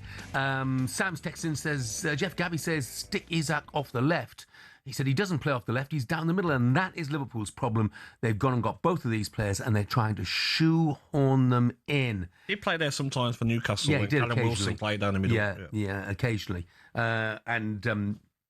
Martin said, yeah, Gabby will have to play them both because Gakpo's also injured. No, yeah, I mean, Liverpool's problems. Gakpo's out and Endo's out and Chiesa is out, sort of unspecified injuries and illnesses. Do you know what, Jeff? Even before this happened with Salah, his form early on in the season, I was thinking to myself, there's going to be a Liverpool without Mo Salah one day. Like, what's that going to look like? Where are Liverpool going to be? Are Liverpool going to be title challengers for seasons to come until they replace a superstar like Mo Salah? Yeah. Will they end up with like a Manchester United after they lost their big superstars? Do Liverpool go backwards? Because you look at the squad of players now, Wirtz, Isak, it's not working at the moment. Salah saved them in so many big games, Jeff. So many games, he was the difference. Scoring unbelievable So do you think that Liverpool could be out in the cold, effectively, in the same way that Manchester United have been for years? I don't think it will get to what Manchester United have been through, no. But I look at them and I say, without Salah, will Liverpool be mounting a title challenge? Obviously not this season, but in seasons to come, they really need to go out. I know they spent crazy money, Jeff, on Wirtz, on Isak, Ekitike, but they need to replace Mo Salah on that right-hand side in the coming months, especially in the summer transfer window. Scary times, Liverpool, I think. Yeah, completely agree. Other headlines this morning, it's been reported that England star Ivan Toney's been arrested after he allegedly headbutted a fan and grabbed him for a selfie in an upmarket London bar. Big Ashes news breaking this morning. Mark Wood is out of the rest of the series. Surrey's Matthew Fisher has been called up to replace him. Terrible news, really, for England. And their coach, Brendan McCullum, England, of course, battered by Australia once again. They're 2 down in the series already. Former England fast bowler Darren Goff thinks that if things get worse, it'll be the end of McCullum. If his philosophy doesn't work and we lose this series horrendously like we have done the last 2 there, I think he'll just leave anyway. I think he'll leave and he'll go coaching franchise cricket or do something like that, you know. He loves his horse racing. I don't think he needs it. If the team are not going to go forward with this philosophy, which I think there'll be I mean, can you imagine if we do lose it 4 or 5-0? I mean, it's going to be, blinkers will be on, won't they? And, But Ben Stokes, no matter what, is the best man to lead England. Look at the fight, look at the spirit. I like what he brings to the team. But this is the first time we've seen a little bit where he's come out and had a go at some of his players. Yeah. So they're going to have to reassess their game and make it clear in meetings what do they want from them. Because I think they've had a bit of a free ride for the last few years, the way they're playing. But I think this is the first time they've come up against a test where they've actually got to think about how they're playing. Problems increasing for England in Australia. Toney, the Liverpool fan, has made a decent point. He said Federico Chiesa should be replacing Mo Salah, but Arne Slot is too stubborn to admit it. Chiesa reportedly out of the squad for the game at Inter with an illness, an unspecified illness. But you can understand it, by the way, if Chiesa was a bit miffed of how things have gone at Liverpool, because he's barely had a kick. Yeah, he deserves more game time, 100%. But I look at Chiesa, it's not the Chiesa that was unbelievable against England in the Euros a few years ago. He's not that Chiesa you see now. Well, maybe it could be if he got some games. Yeah, I hope so for Liverpool's sake. But going forward, Jeff, they're going to need more than Chiesa to get back to where they want to be. Okay. Right, it's time for a bit of this. How can you not love the EFL when it throws up moments like this? Here's Hawk! Deeney! Oh, it's come back to Zamora! Kick off again! City fans can't believe it. What a match! Windass!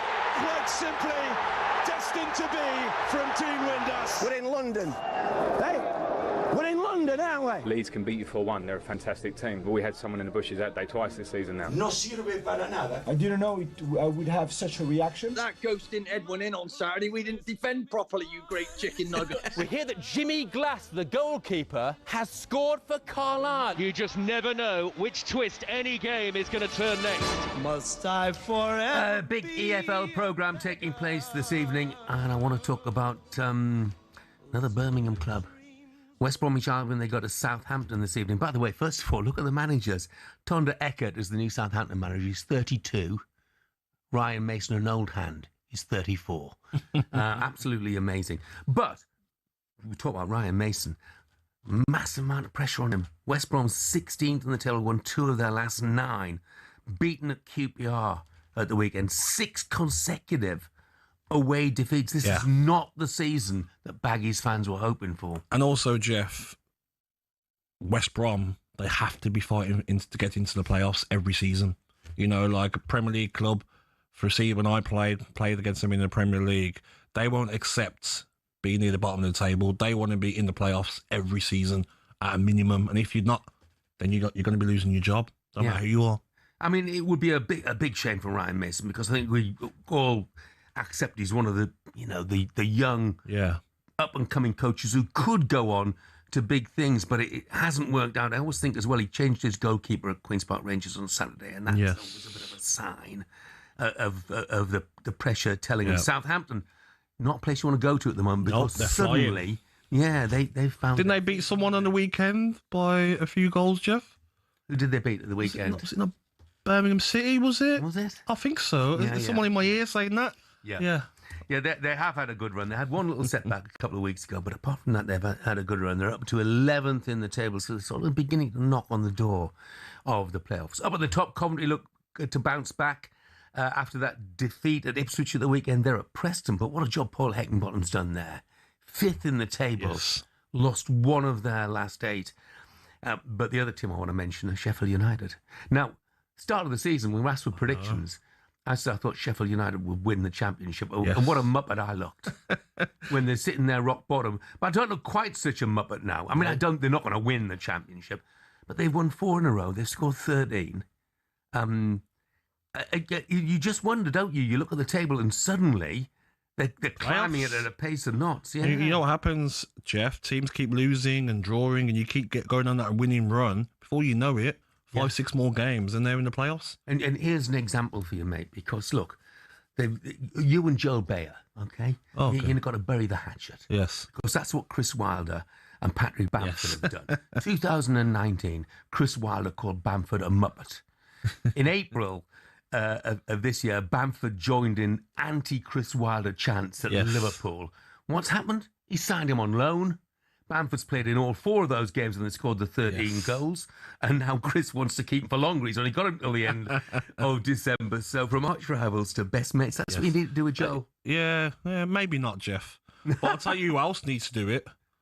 Millwall and Bristol City. That brawl. That was a bit... When I was watching the video of that, Jeff, that was a bit... It's a bit much, wasn't it? Yeah. I'm sure there'd be an expensive one for both clubs. Yeah.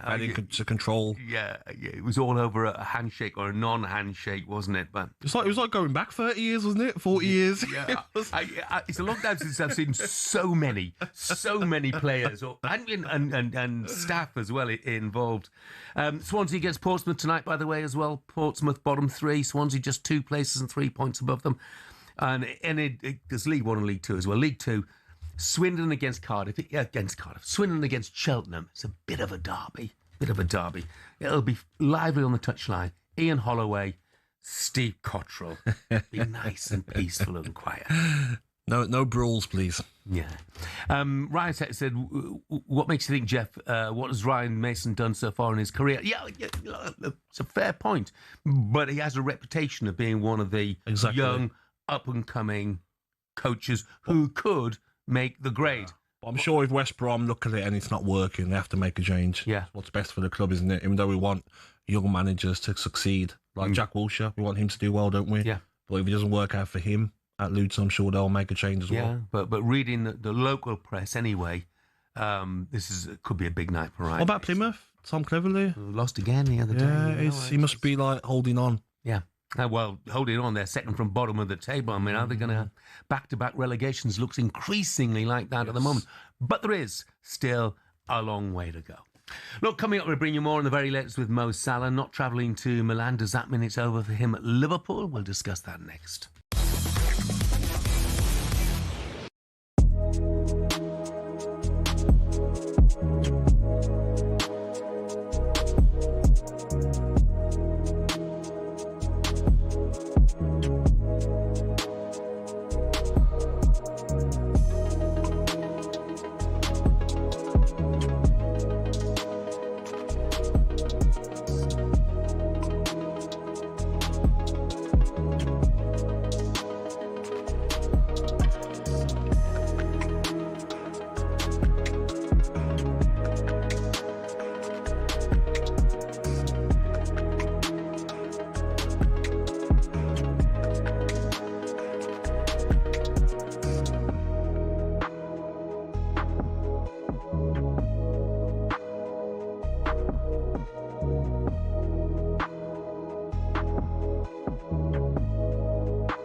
When Sir Jim Ratcliffe took control of footballing operations at United, the Manchester-born billionaire was somewhat welcomed in as a homegrown hero, ready to save the club from the dark days of the Glazers. But in just 12 months, he became a punch bag for many fans. So what happened? Let's take a look and you can decide for yourself. The important context here is that over the last 3 years, the club has lost over 300 million quid. And from day dot, Ratcliffe committed to fixing this, which of course is the right thing for the club. But what seemed to get fans' backs up is the way Sir Jim Ratcliffe, accompanied by Sir Dave Brailsford, went about it. For example, talkSPORT understands their lunch options at the Carrington canteen have been reduced to just soup and sandwiches, which the higher-ups at the club say will save them £1 million a year. Now that might make sense for many who don't get free meals at work themselves, but it gets a little bit more picky than that. It was reported that after staff brought some stationery, they were ordered to send sellotape back because it wasn't considered essential. The reward for being Steward of the Week used to be 50 quid, but that was scrapped and replaced by a paper certificate. And such is the grip Ratcliffe has on spending, he reportedly scrapped company credit cards, meaning some staff racking up hundreds of pounds worth of expenses and spending weeks out of pocket waiting to be reimbursed. But it's not just the stingy decisions around the amount of tea bags in the cafeteria. In 2024 alone, Ratcliffe oversaw 250 redundancies and more were announced at the beginning of 2025. Now, while there are people who acknowledge that United's staff numbers are overinflated, it's the optics which aren't great. Because while all this has been going on, Casemiro's getting paid 350 grand a week, and the club forked out 14 million quid getting rid of Erik ten Hag and Dan Ashworth. But United fans' rage doesn't just stop here at the cuts. Ratcliffe's unpopular decision to introduce a flat ticket price of 66 quid for every fan, even children, certainly did not go down well. For fans, it feels like the very foundation of the club's support is being attacked for the sake of making marginal financial gains. But Ratcliffe has backed it, saying if you shy away from difficult decisions, then nothing is going to change. And time will tell whether these measures will improve operations at the club and help drag standards up on the pitch. But one thing's for sure, his first year wasn't exactly a charm offensive, and there's still a long way to go for United to be back to where many say they belong.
Six minutes past 8 o'clock. Good morning. This is talkSPORT Breakfast with me, Jeff Stelling, Gabby, Agbonlahor, and our friends at Arnold Clark at the UK's best used car deals. Guaranteed. Lots on the way for you this morning. One of Gabby's former Villa captains, Stan Petrov. Legend. Oh, yeah. Smashing guy as well. Great player. Joins us for more on there. Charge into title contention. Drive host Andy Goldstein has got 180 reasons for why he'll beat Gabby in the first round of tomorrow's talkSPORT Quick Fit Darts Trophy, and he'll share a few of those later this hour. And we'll speak to the former Liverpool striker Ricky Lambert and celebrity chef Tom Kerridge. Trevor in Southampton says, Jeff, Gabby, is this station capable of going 15 minutes without talking about Liverpool anymore? Right, let's move on. What conclusion will the Mo Salah saga reach? I think it's my first time in my career, but I'm very disappointed sitting in the bench. I don't know why. Seems like a club is throwing me under the bus. I couldn't believe that. Have you ever heard an interview where somebody's got it more wrong in their life? He's disrespecting, first of all, his teammates. He's disrespecting the supporters and that football club and all the great things that that club has achieved. I think sometimes with the strikers, you can overindulge players and then they can let you down. Because I think all of the club, all the fans will be disappointed with this. I think it's a negotiation. If I'm Liverpool, I'm looking at this going, OK, we are where we are. Let's sell him. Every player should be picked on merit, right? But I do think there are certain players that should have a stay of execution a little bit longer, just to see if they can get themselves out of it. Yeah, apologies to Trevor in Southampton, but it is the footballing story of the week, and that's why we've been covering it. That was how talkSPORT reacted over the past couple of days to Mohamed Salah's flash interview following the 3-3 draw against Leeds. Of course, Liverpool back in action tonight in the Champions League away at Inter Milan. It's live on talkSPORT as well. Not too surprisingly, Salah hasn't travelled. And speaking ahead of the game, manager Arne Slot was asked if their relationship has broken down.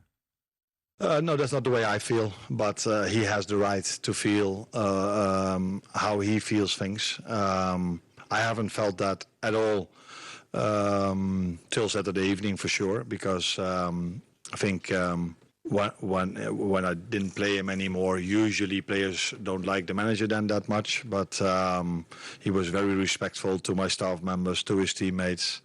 and he trained really hard. So to an extent, it was a surprise for me that when I heard after the game that he gave the comments he gave. But as I said, it's not the first and not the last time that when a player doesn't play, he I'm not sure if he was emotional or not, but that he says something something similar to what he did. But I think my reaction to that is also clear, and that's that he's not here with us tonight. Mo Salah left behind. Apparently, the decision of Richard Hughes, the sporting director, and the ownership, along with Arne Slot, it's no surprise he's been left behind, is it? I mean, it's divided opinion, this, hasn't it? Yeah, for me, I heard Bentley's comments there, and sometimes I get it from a player's point of view that maybe, Salah deserved to, make it right on the pitch to stay in the side. But my feelings on it is watching Mo Salah end of last season, and especially this season, I've been saying it all season, doesn't take players on anymore, looks like he's not quicker than the defender he's playing against. Every cross he's hitting the first man, he's not finishing like he used to be. You can't expect to just, because of what you've done in your career at Liverpool, you keep playing. No, because the manager will end up getting a sack because you're costing the team defensively. And when you're not scoring goals, and he's let you play, he's continued to play you with poor performances. And he said, finally, you know what? I'm going to get sacked here. West Ham away. That's it. I'm changing it. Gets a result. And he's got every right to not play you after that because it's what's best for the team. Mo Salah isn't Lionel Messi. He isn't Cristiano Ronaldo. He's not at their levels of where they were at Real Madrid and Barcelona. Has he not been at the levels of Ronaldo in terms of goal scoring, at least in the Premier League, over the past, 8 seasons? Yeah, but I'm talking about Ronaldo at Real Madrid, the goals that they and Ronaldo and Messi were getting. And Messi get 19 one year. I'm just talking about what they were at their clubs. And Messi and Ronaldo wouldn't have went through a spell like Mo Salah this season where he's looked way off it. And even if they did, because of who they are, look at what's happened. Messi moved on, financial reasons. Ronaldo moved on to Juventus as well. I just look at Mo Salah and I say, you're not performing. You can't expect to just stay in the side because you scored so many goals for Liverpool. Do you not view Mo Salah as a Premier League great? Oh, I 100% do. Yeah. But being a Premier League great, I look at Kevin De Bruyne, Premier League great, what he's done for Manchester City. And towards the end of his Manchester City career, he was out the side. He's not the same player. He didn't have that bursting pace to get around the pitch. And what happened? Okay, he's moved on. So Mo Salah will always go down as a Liverpool legend, probably their greatest ever player. There's an argument to have there. But coming out and giving the interview that he did, Jeff, saying the club are throwing me under the bus. Mo, maybe look at your own performances. Have you done enough this season to be inside? You can't live off the past, Jeff. Yeah. Liverpool were there before you joined. They were there after you leave. Simple. Well, we were joined live on the show yesterday by Graham Souness. He didn't hold back on Mo Salah yesterday. Don't blame the manager for everything. I heard a couple of muppets on talking about them sacking the manager, and they don't know what they're on about. It's just the responsibility of the players. They were good enough last year, so it's in them. You don't become a bad player overnight. It's in them. But for some reason, they're not playing for me. They're not playing with the same intensity. I look at the 3 goals they conceded against Leeds, all avoidable. They're not. They're not defensive situations like their life depends on it, and that's cost them dearly at the weekend. But in terms of the manager should go, that's nonsense. It's the players. Players, please take the responsibility. Look in the mirror and say, could I do more?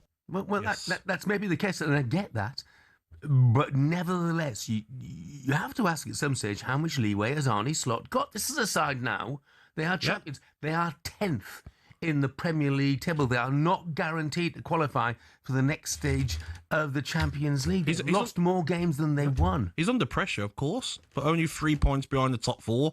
Is this a season where Liverpool finish in the top 5 and you get that extra place for Champions League?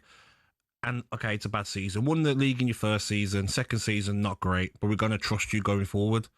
But I just look at Mo Salah, Jeff, and, when you watch him, he's trying the flicks and he's trying a little outside of the boot passes and they're not coming off this season. And then when he loses it, he stops. Not my responsibility to track back. That's okay. When you get the ball next time and you score a great goal or a great assist and your team wins, you can get away with it. But when your team is not performing and you're costing them defensively and you're not scoring goals, you cannot blame the manager for taking you out. It wouldn't surprise me, Jeff, if he didn't say anything, injury problems with Gakpo, Chiesa, whoever it is, he might have even started at Inter Milan. And then you score and you're like, yeah, that's Mo Salah. How dare you drop me? No problem. The manager will be like, yeah, fair enough. He showed me. Do you talking on the pitch? Don't go to reporters and start giving this crazy interview. Did you see the press officer's face on the clip? Yeah. The Liverpool press officer was like, oh my God, what have you done? Started getting on his phone, texting like, you can't do that, Jeff. If Arne Slot didn't drop him for this game, everyone would be calling him a weak manager. Yeah. He had no choice. Yeah, I saw the faces of the media men around as well. They're absolutely lapping it up. Mal the Toon fan says here, hilarious to see the Salah fallout. Might work out well for them. A year ago, they were losing Salah for free. Now get rid of it in January and take £40 million from it. And it just begs the question, do you feel there could be an element that Liverpool, now they've seen their weaknesses elsewhere, that they want to force Mo Salah out and take the money for him? I don't think so. I would think that, Jeff, if he was performing and then they're not playing him. He's a Liverpool legend. All he's done for the football club. They're not going to treat him like that. He's not playing because he's not good enough at the moment. That's why he's not playing. No other reason. Arne Slot played him 3 or 4 games longer than you should have. But then he thought, okay, what's going on here? We're losing. I'm under massive pressure. I need to make a big decision here. The player who's killing us most is Mo Salah. Not scoring goals, not tracking back. That left-hand side, we're looking weak defensively. So he had no choice. Thanks very much indeed. Tony's had his say again. He says Mo Salah stats, not easy to say that. Games played 420. Goals and assists, 363. That Mo Salah's really gone. Coming up, it was a nightmare for Coisty the horse yesterday. We'll tell you just how bad it got. That's next.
we are almost ready to go. Ian Danter here in the commentary box. It is all about whether Dean Saunders can retain the talkSPORT World Championship.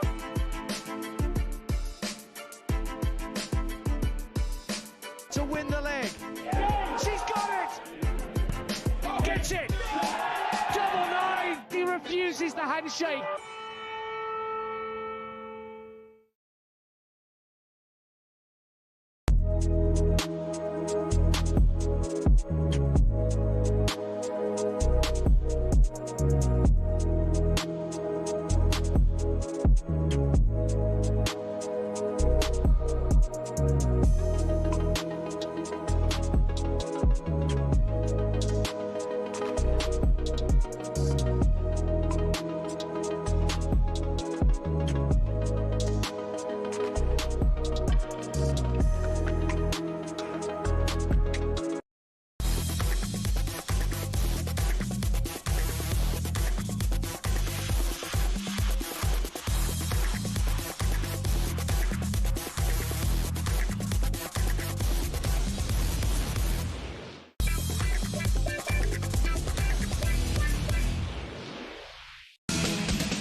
Good morning, this is talkSPORT Breakfast. I'm Jeff Stelling. Gabby Agbonlahor is with me, a bit of hungry like the wolf from the iconic Birmingham band Duran. Why are we playing it? Well, a study that was conducted by Right Move this week on the happiest places in the UK to live reckoned that Skipton, North Yorkshire, was the best place to live. Have you ever been there? Skipton? I haven't, but it sounds like it's a lovely place to go. It is a lovely place. I went to the theatre there. We had a show in Skipton. It's a beautiful... What's it like? Is it like a little town, or is it... Yeah, a small town, but small, very picturesque town. Some very upmarket businesses there as well. You know, sometimes, Jeff, when I do visit different places and I go to, like, these little towns, they feel sometimes when you go there and you're like, everyone knows each other, and they're looking at you like, what are you doing here, mate? What are you doing in our town? You're not from around here. You get that feeling. The worst? Let me guess. Yeah, very funny indeed. Dagenham was ranked the worst. Really? Yeah. Dagenham? I don't know. I mean, I'm not getting involved. I know, it's nonsense. We might have a gig in Dagenham, Jeff. Let's skip. Exactly. 220 places were in the poll. Where do you think Birmingham ranked? I reckon they were mid-table, Jeff. We'll take that. No. Out of the 220, Birmingham was ranked 209th. That's because we can't get our bins collected. Once we sort out our bin gate, then we'll be all right, Jeff. We'll be back. Brilliant. Look, I mean, come on.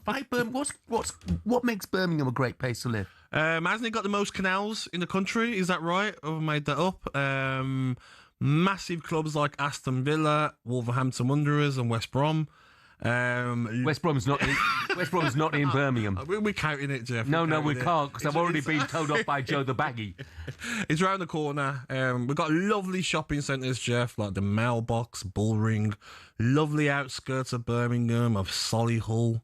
We've got the lovely Edgbaston cricket ground, Jeff. Some iconic games have been played there. Second City. Easy to get to Manchester, easy to get to London. Easy to get out of. That's what you're saying, isn't Easy to escape, yes. New Street Station, newly built as well, iconic. Great city, proud of where I'm from. Okay.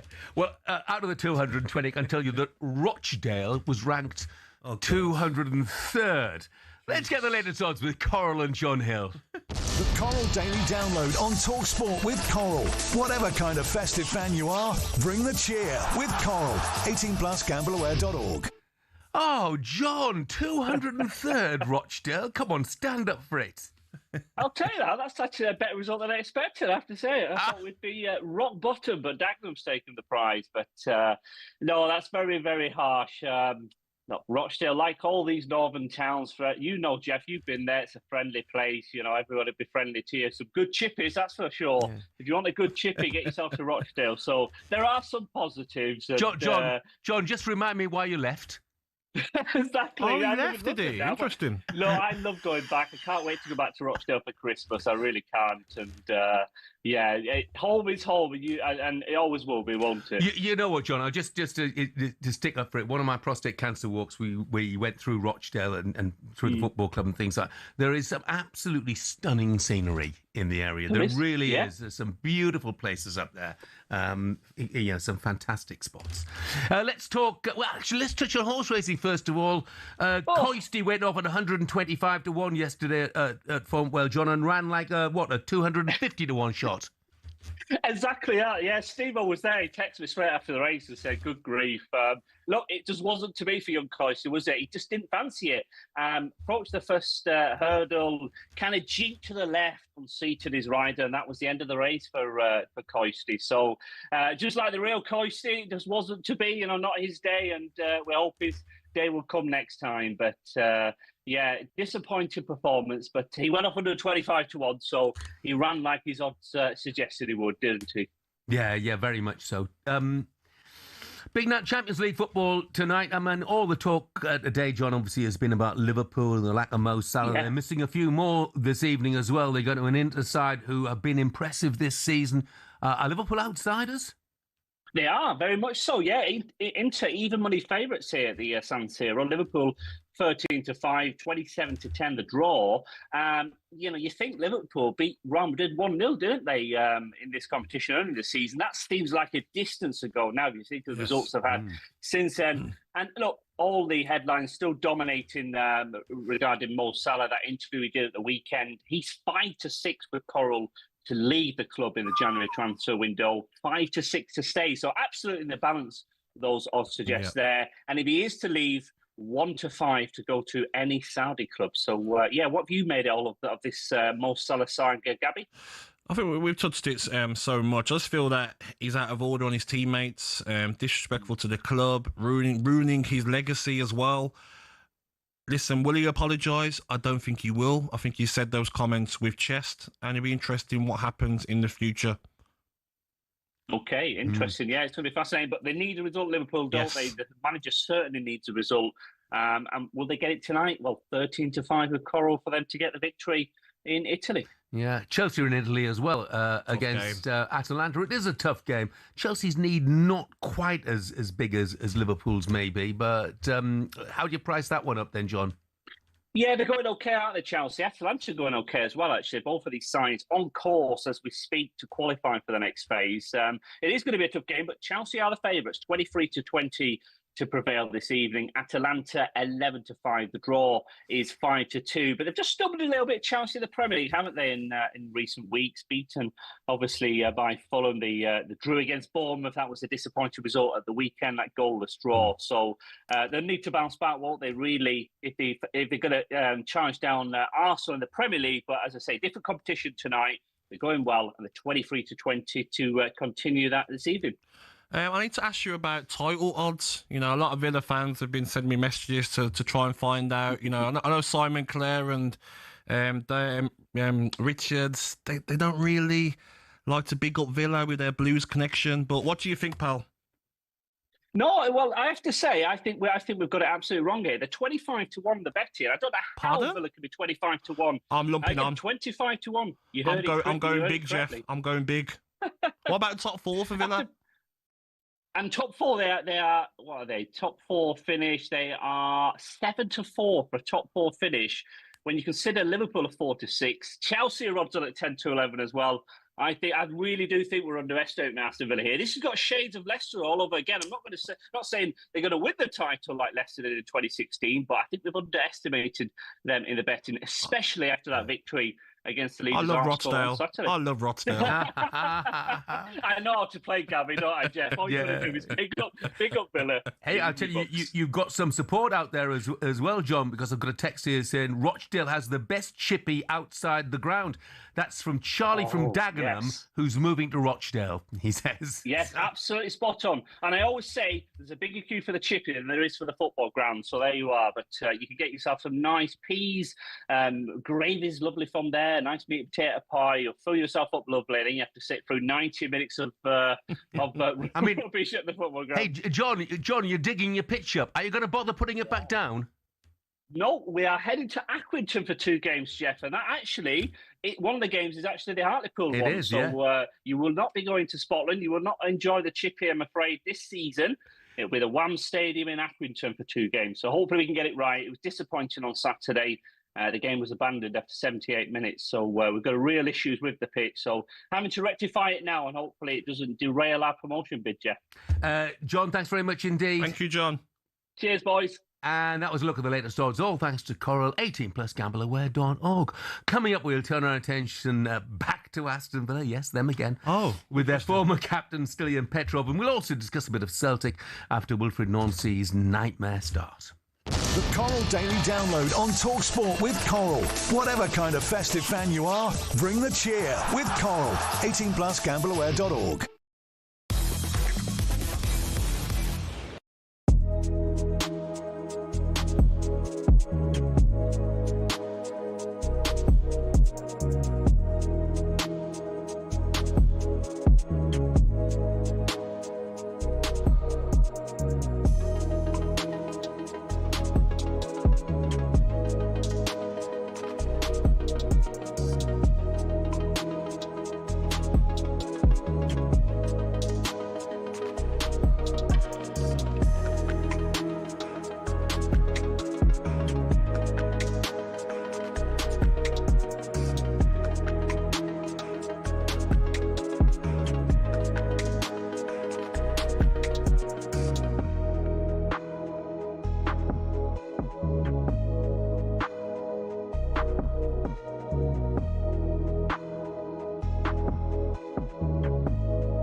Boxing. It's a sport that makes multi-millionaires out of the world's best fighters, but it's not as flush with cash as you'd think.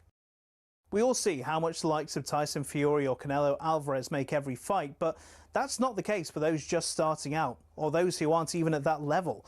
For example, if you've just turned pro and don't have a promoter, you have to sell your own tickets, cover the cost of the venue yourself, and pay the taxman at the end of it.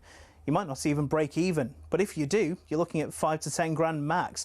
A mid-tier fighter might make more like 10 to 50 grand, but you still have to give up half of that in costs. So unless you're fighting for a world title, it's tough to make money. One potential way of doing it, though, is being a journeyman. Here's former European champion talkSPORT's Spencer Oliver explaining how that could work. They want to fight every week, and they can be going in against the prospects, so they can demand good money, and they might be demanding like 5 grand, 10 grand for a 6-rounder or something, because they're going in with a prospect. He gets through that, the journeyman gets through that fight, and he can fight again next week. I mean, even so, it's not much, and you're getting punched in the face for a job. It's only really at the top level, i.e. fighting for titles, where you're earning up to 6 figures and can afford a diamond chain or that Ferrari. So boxing isn't a sport that allows you to retire at 40 and live a life of luxury. Much like a lot of other sports and jobs in general, it takes an awful lot of luck quite early in your career to really make it worth your while.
Morning, 8:34. It is Tuesday, December the 9th. This is talkSPORT Breakfast. I'm Jeff Stelling. Gabby Agbonlahor is with me.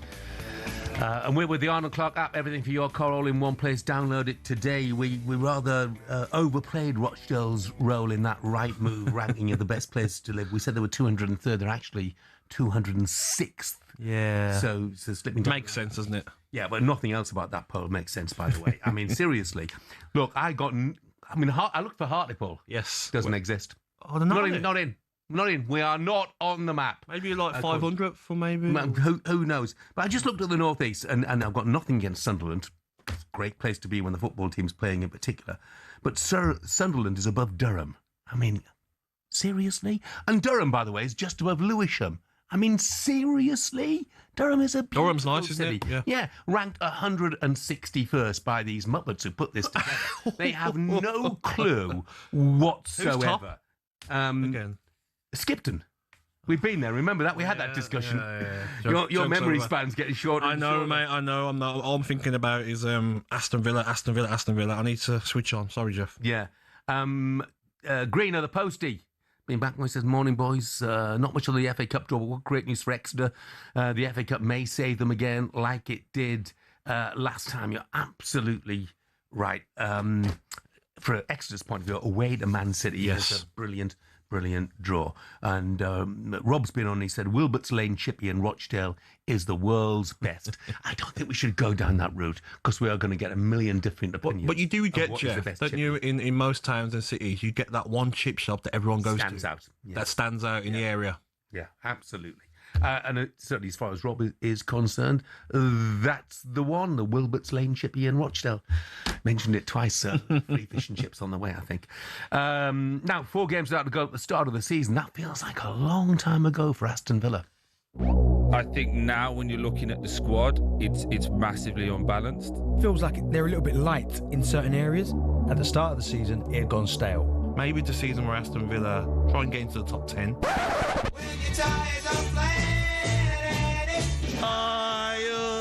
Aston Villa. Let's get in there. That first Premier League win of the season. Relief all around Villa Park. Full time, Villa 3, Fulham 1. The celebrations coming from the away end over to the left-hand side. It finishes Tottenham 1, Aston Villa 2. That top 4, that top 3, they can compete with the other teams that are competing with that. There is the final whistle. And Aston Villa have beaten Manchester City at Villa Park for a 3rd consecutive time. What a game. Brighton 3, Aston Villa 4. We are only trying to compete as better as possible. We need to be more sensible. There's still a long way to go. Merry Christmas, everyone, because Villa have just given the rest of the Premier League an early gift. A proper title race. Aston Villa 2, Arsenal 1. Yeah, from being in the relegation spots just a few games into the season to winning 9 of the last 10. They're 3rd in the league, 3 points off the top. Some turnaround by the Villa. Joining us now, someone who had the job of keeping Gabby in check in the Villa dressing room. It's a very good morning. Your former skipper, Stan Petrov. Morning, Stan. Good morning, Captain. Good morning, guys.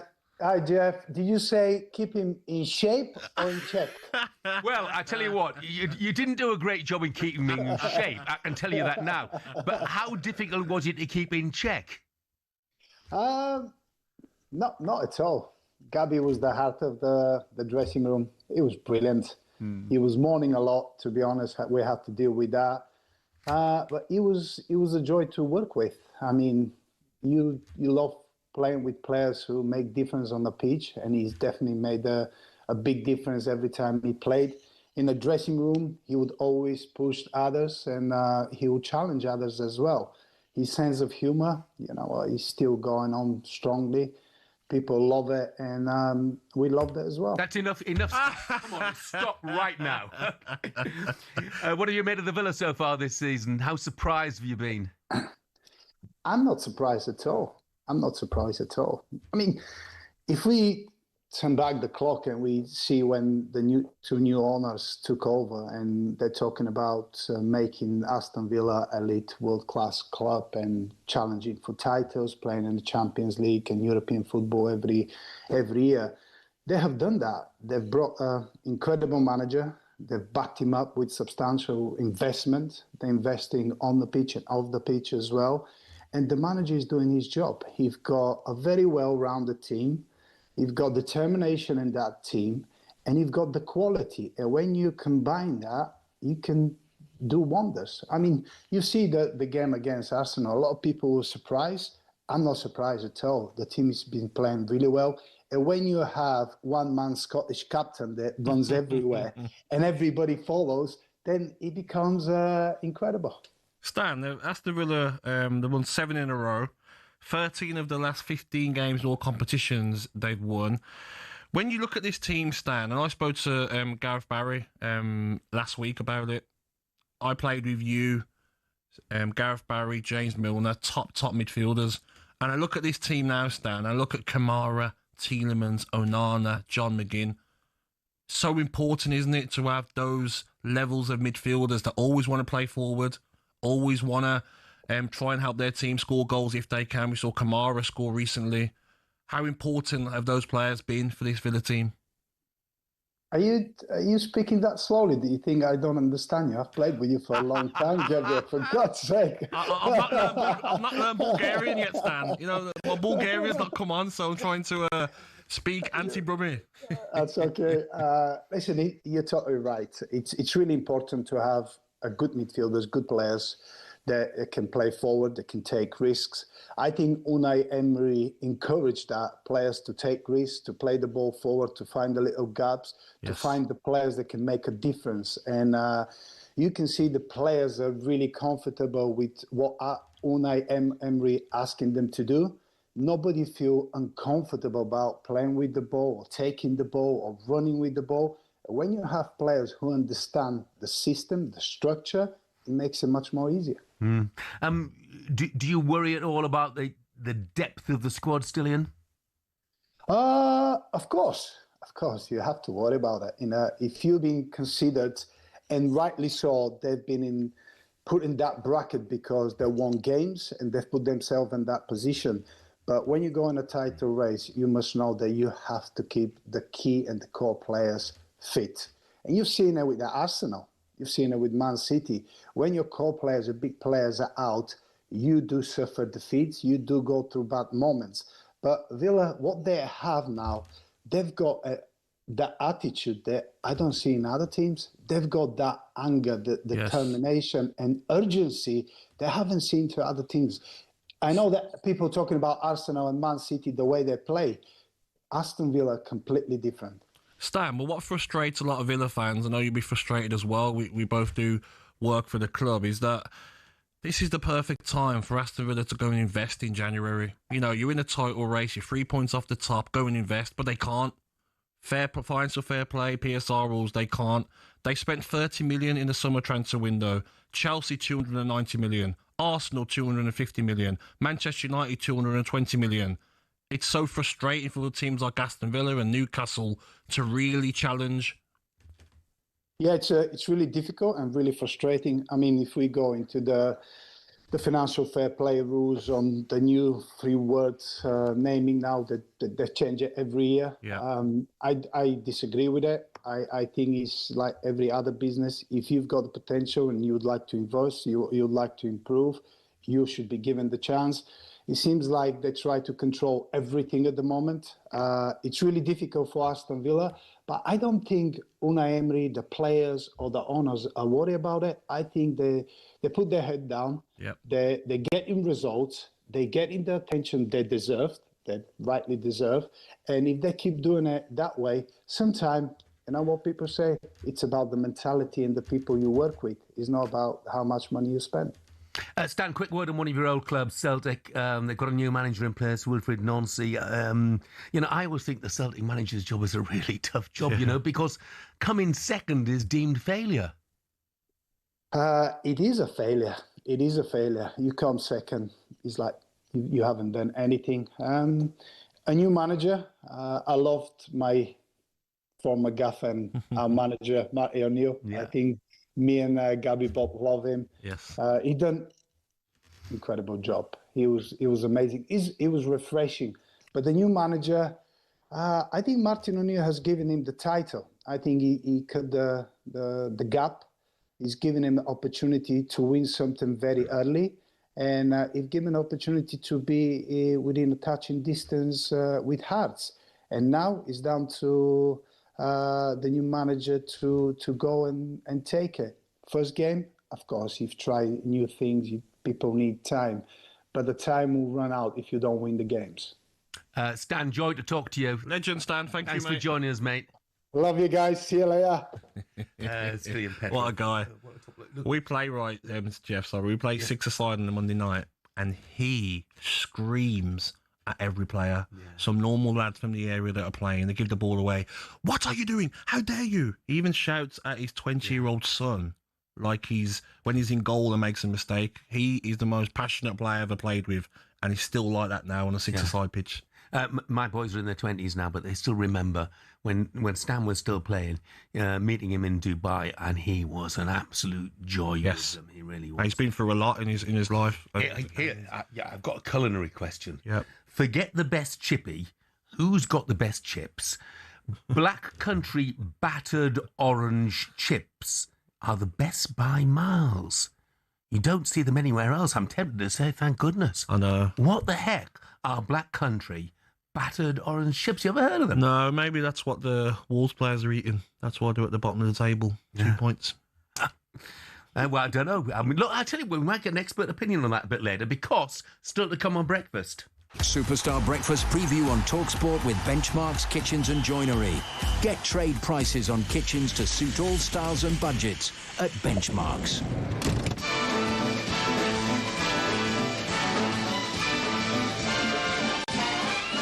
It's the most wonderful... Yeah, we'll get a view on battered orange chips, an expert view, and also whether I'm completely right or hideously wrong with my take on Christmas dinners. I hate gravy, Ali. Do you? Yeah, if the turkey's dry, I'm in real trouble because I cannot have gravy on turkey. Wow, I take it you must go for cranberry sauce then. Yeah, or horseradish, something like that, you know. No gravy? No gravy. I'm staggered. No, I'm sorry. Gravy, a big no-no. Celebrity chef Tom Kerridge will be right here in the studio to tell me if gravy is a must-have item of a Christmas dinner at 9:15. Bread sauce? That's the thing for me. And that was our look ahead with Travis Perkins. Marshmallows for toasting and caroling out in the snow.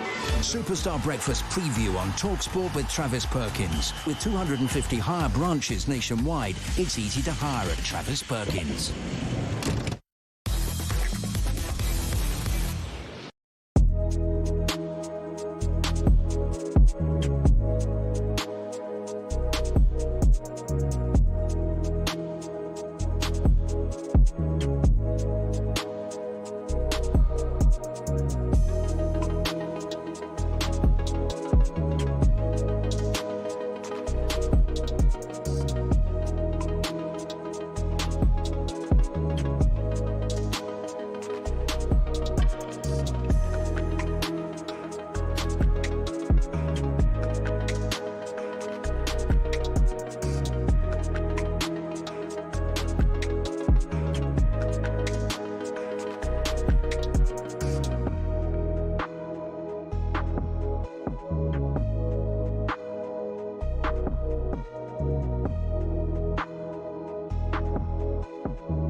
almost ready to go. Ian Danter here in the commentary box. It is all about whether Dean Saunders can retain the talkSPORT World Championship.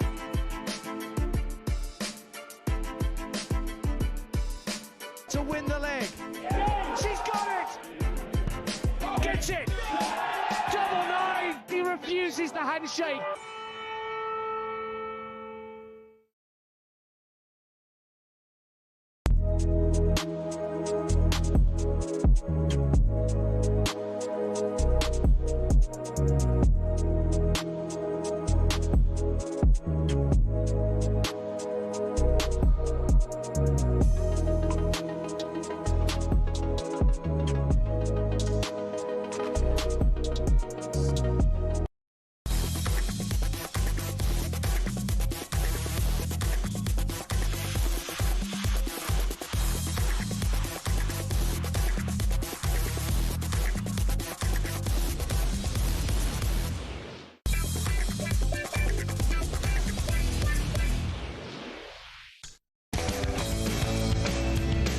Good morning, this is talkSPORT Breakfast. I'm Jeff Stelling. Gabby Agbonlahor's with me. Danny's texted, said, Black Country orange chips. Don't knock them till you try them. I'm not knocking them, Danny.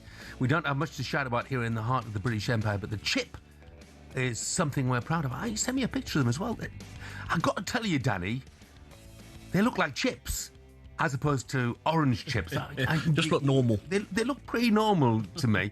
Well, I tell you, I'm starving. I've no breakfast this morning. Look pretty good at the moment. And Justin said, just very quiet about the mighty Yeovil beating the Minnows Hartlepool at the weekend. Yeah, Justin, enjoy it. That moves you up to 14th, just 6 places and 6 points behind Hartlepool in the table.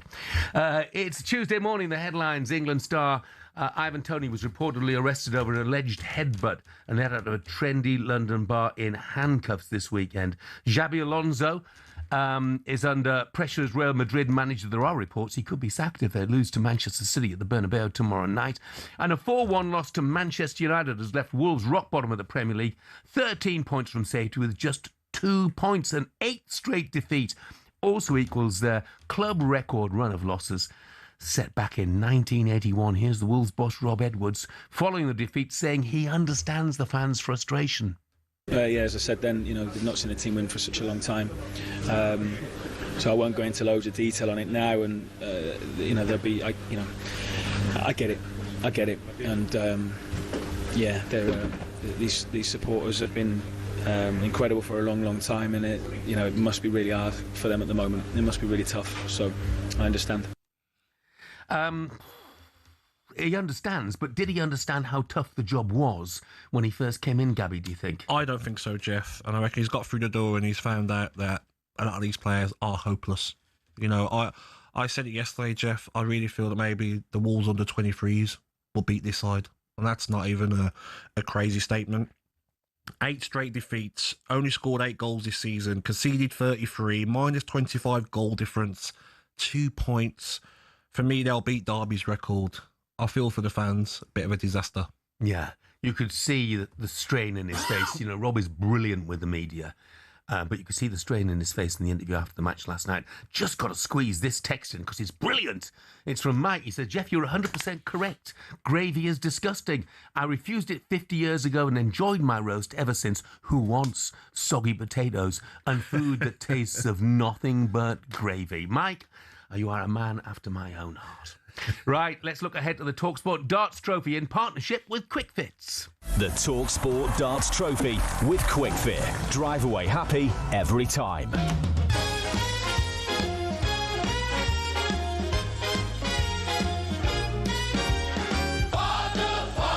He's the king, he's a star. Gabby Agbonlahor. You don't mess with the Godfather. Step aside.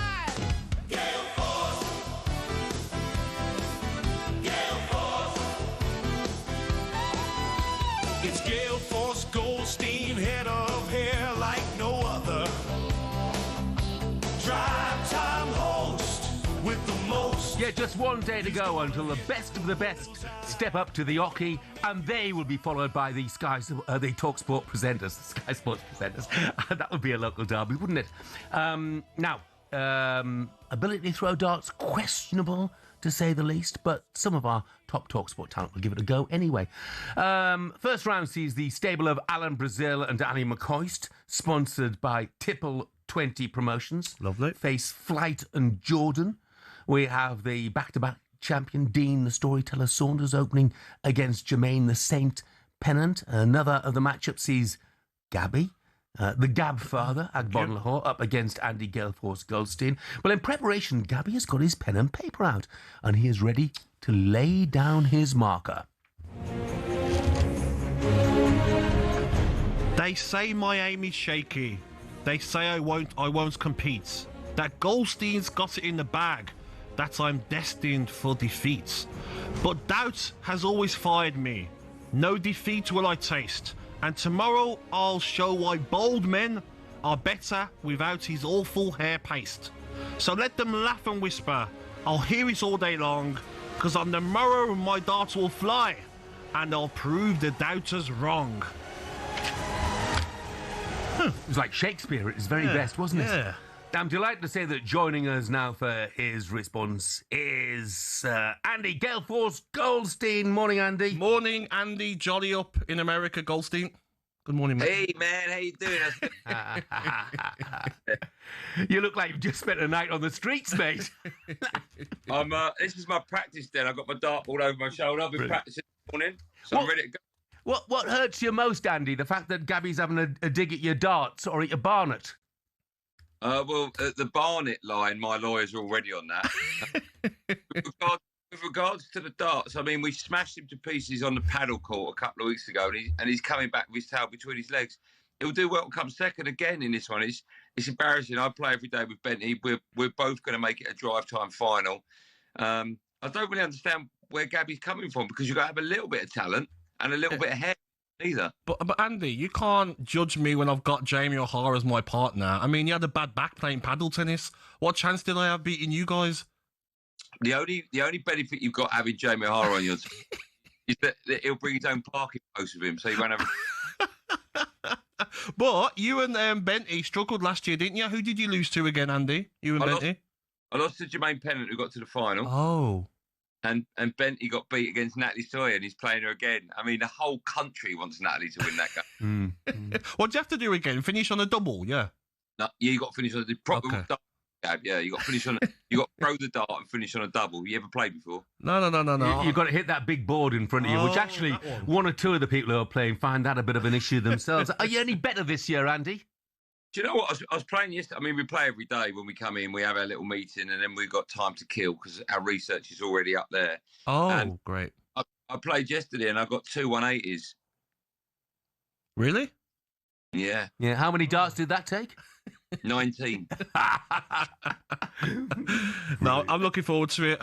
Andy, Gab, do you think you'll win? Say again? You think you're going to win, Gab?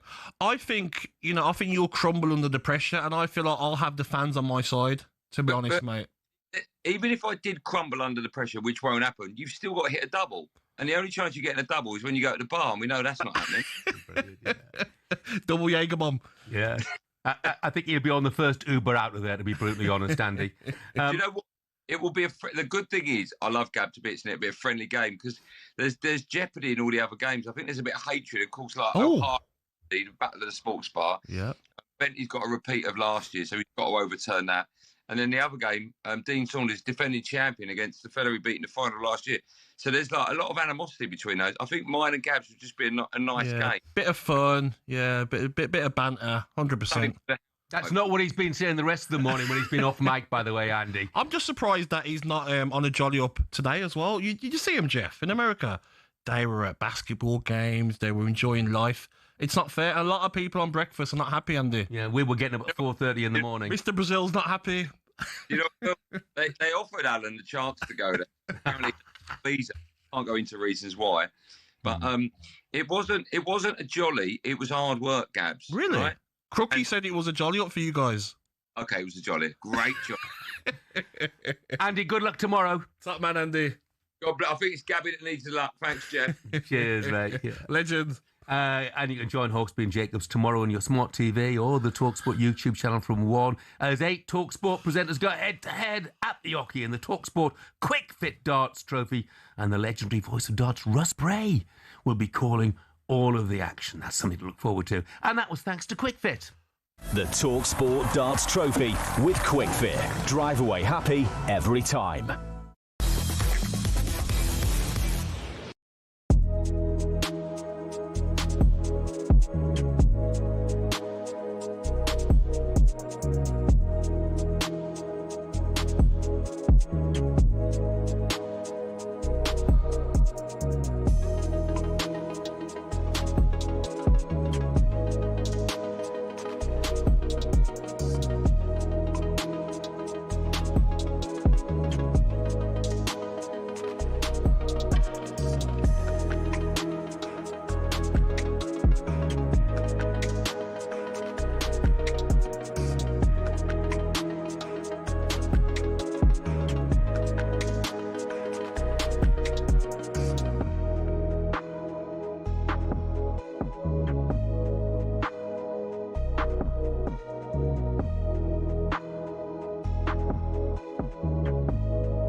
When Sir Jim Ratcliffe took control of footballing operations at United, the Manchester-born billionaire was somewhat welcomed in as a homegrown hero, ready to save the club from the dark days of the Glazers.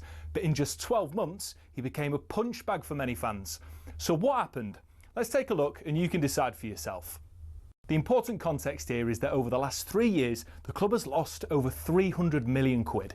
And from day dot, Ratcliffe committed to fixing this, which of course is the right thing for the club.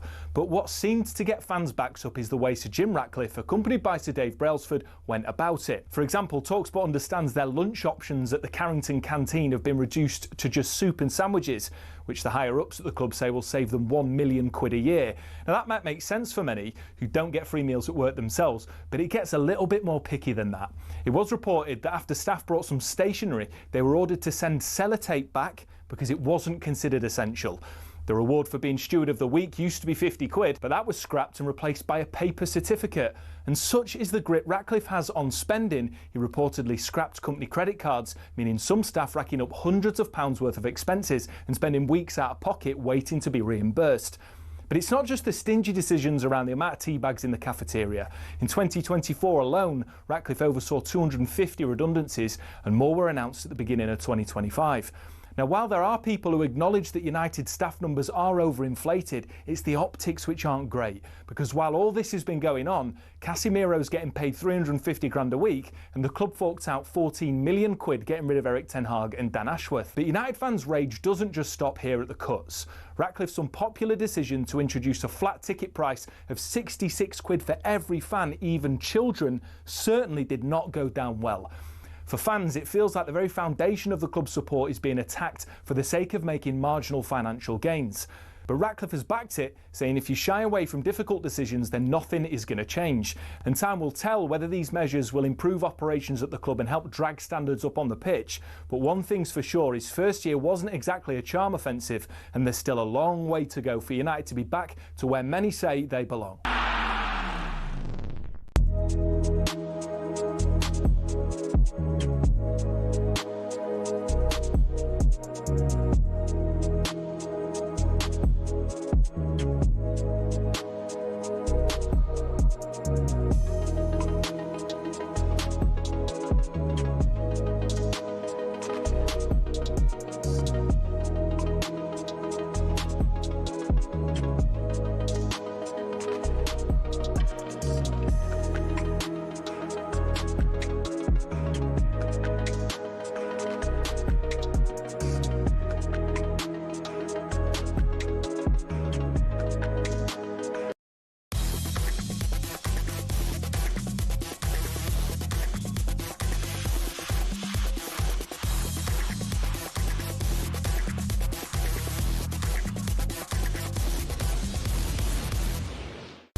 Good morning, this is talkSPORT Breakfast with me, Jeff Stelling, Gabby, Agbonlahor, and our friends at Arnold Clark. Get the UK's best used car deals guaranteed. It's 6 minutes past 9 o'clock. John's texted in. I don't want to go down this route again because we've been there before. But, Jeff, call yourself a northerner. You can't beat gravy and chips, says Geordie John. John, you can. You can. It's called salt and vinegar, mate. Lashings of it on chips, but not gravy. Sorry, mate. I'll tell you what, we'll get an expert opinion on that as well by somebody who's probably regretting saying he's going to come in, actually. Celebrity chef and Man United fan Tom Kerridge. He'll be with us in the studio very shortly to share some exciting news regarding our sister station, Virgin Radio. He'll be along in, around 10 minutes' time, something like that. We'll bring you more on the news that Mark Wood is out for the rest of the Ashes series as well. Now, though, Liverpool head to Inter Milan tonight without a certain Mo Salah. Two sides who've won this great competition 9 times between them, even if recent performances have been in such stark contrast. It's incredible. It's Leeds 3, Liverpool 3. It is a point for Liverpool, but it wasn't convincing. I have done so much for this club. Sitting on the bench, I don't know why. Seems like a club is throwing me under the bus. Given away, Mo Salah! Liverpool's hierarchy have a decision to make now. Do they back Mo Salah or do they back Arne Slot? Suggestions are that Mo Salah will not travel with the squad to San Siro. He may well have played his last game for Liverpool. It's played boot out the middle to Dumfries, square to Lautaro Martinez! The depth that they had on paper was not depth in reality last season. And it's Paris's night. They've beaten Inter by 5-0. We know they're not scared of English teams, like a lot of opposition seems to be. Yeah, Liverpool at the moment floundering home and abroad, really. 10th in the Premier League. They're 13th in the Champions League. They sit on 9 points. Remember, you need to be in the top 8, ideally, in the Champions League. But that's a big ask for Liverpool with some difficult games to come. And, of course, their talisman, Mo Salah, plastered all over the back pages for all the wrong reasons. So how could Inter capitalise tonight? We put that question to Italian football expert Daniela Fisichella. Inter, who have scored 49 goals already this season, 9 more than Liverpool, by the way, know they will create chances tonight against such a shaky defense. Pressing and high rhythm will be the key for the Nero-Azzurri, a team that has kept the same personnel as last season, but significantly altered their approach. New manager Christian Chivu wants his team to be more proactive, squeezing the opposition in their own half. This is especially true when they play at the San Siro. The absence of Mo Salah for Liverpool might give Inter a psychological edge. Chivu has been keen to affirm Liverpool are not solely dependent on the Egyptian. On paper, the Reds are arguably stronger. They've spent 5 times. Yeah, and all the talk is about Mo Salah, but it's really interesting that Daniel makes the point. about the fact that Liverpool's defence is going to be tested. If you look at Inter's home record this season, they've scored 7 more goals than anybody else in Serie A. And that Liverpool defence, we know how fragile it's been this season. And also, Jeff, Thuram, French international, will know everything about Konate. He will know his weaknesses. He'll play on that defensive Liverpool. Martinez as well, top striker. Both of them played on the weekend, beating Como 4-0. Both of them scored. I just think they're going to be after Liverpool today. They've also got very good defence. Jeff played that back three, don't they? Akanji from Man City starts there as well. Very good defender. I didn't think it was the right idea for him to be let go from Manchester City. I see nothing but an Inter win. And I'll see another tough night for Van Dijk and Konate. I mean, the powerhouses, one of the powerhouses of English football, the champions, Liverpool, and they travel to Milan with only 19 players in their squad. After all the investment they've made, that's inexplicable, isn't it? It's incredible. But they have had injury problems. We know that. I mean, defensively, Jeff, how they didn't get Gabby over the line. I just can't get my head around it. Like, they were crying out for Gabby. Now even Konate, the contract problem, Real Madrid have already said they're not interested anymore because of how bad he's been. So you're probably stuck with Konate now for the foreseeable until he's end of his contract. I just think tonight the big players have got to stand up. Can Robertson start at left back? Can Van Dijk and Konate, Alisson put in a performance? Szoboszlai, who's been Liverpool's best player this season, I'm sure he'll be at it tonight. McAllister, Isak, Ekitike. The club has spent so much money, so much investment in you. Ekitike has given back. Isak, you need to do more.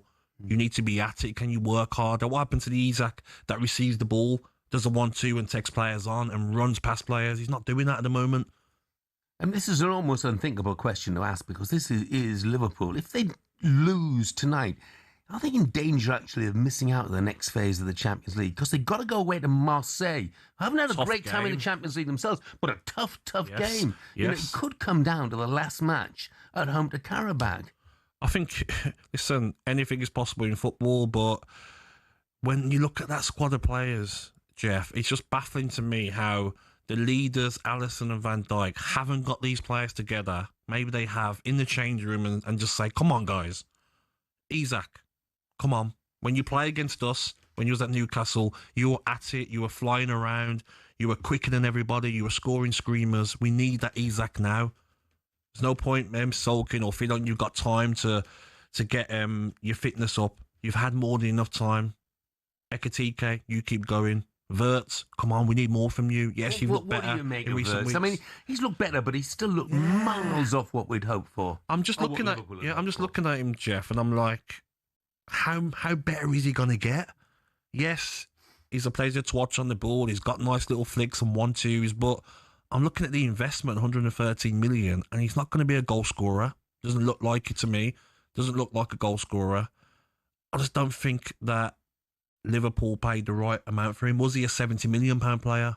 Not 113. Do you think they're still trying to work out what exactly he is? I think he's a number 10.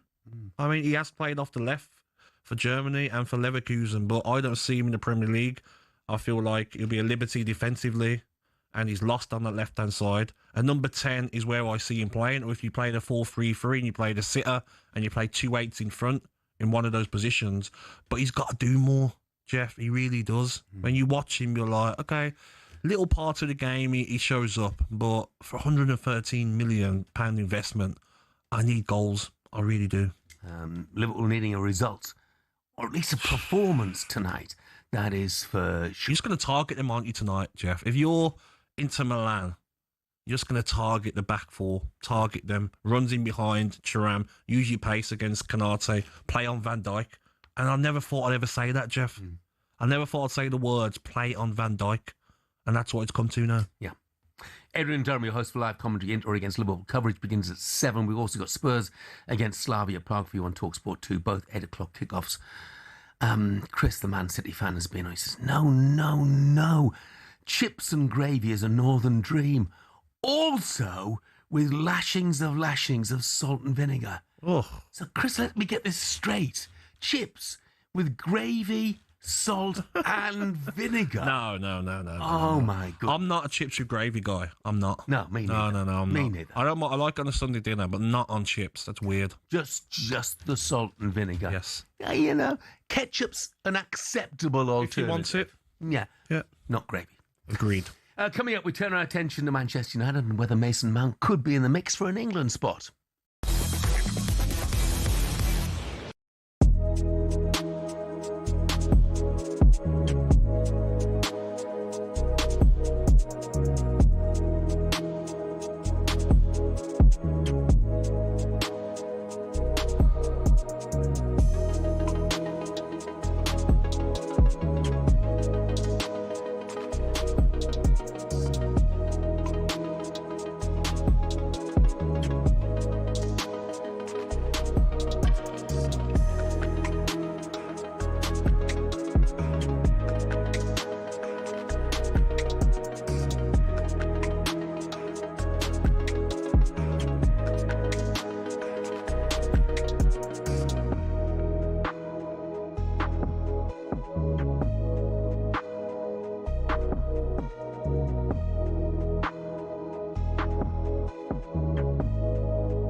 So, we are almost ready to go. Ian Danter here in the commentary box. And it is all about whether Dean Saunders can retain the talkSPORT World Championship.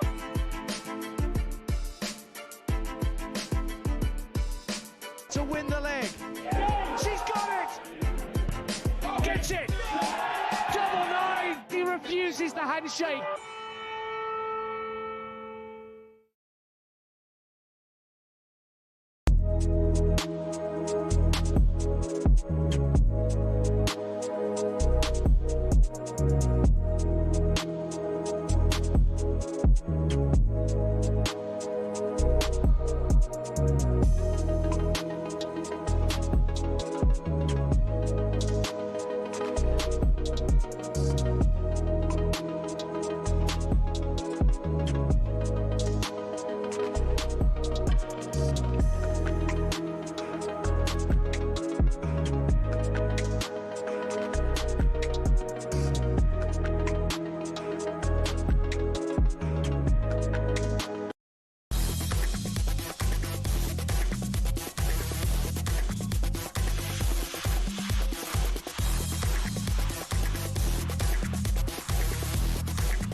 Good morning, this is talkSPORT Breakfast. I'm Jeff Stelling. Gabby Agbonlahor is there. We're 16 days away from the big day. Christmas has come in, my favourite Christmas song as well, along with Chris Rea driving home for Christmas.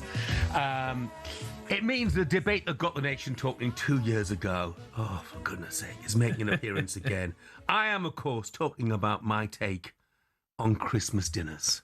I hate gravy, Ali. Do you? Yeah, if the turkey's dry, I'm in real trouble because I cannot have gravy on turkey. Wow, I take it, you must go for cranberry sauce then. Yeah, or horseradish, something like that, you know. No gravy? No gravy. I'm staggered. No, I'm sorry.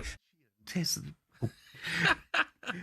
was just trying to explain why I don't like gravy to a man who should know whether it's the done thing or not, because we've been joined by celebrity chef Tom Kerridge. Morning, Tom. Morning. How do you not like gravy? What's wrong with you? How do you not like gravy? Because it just...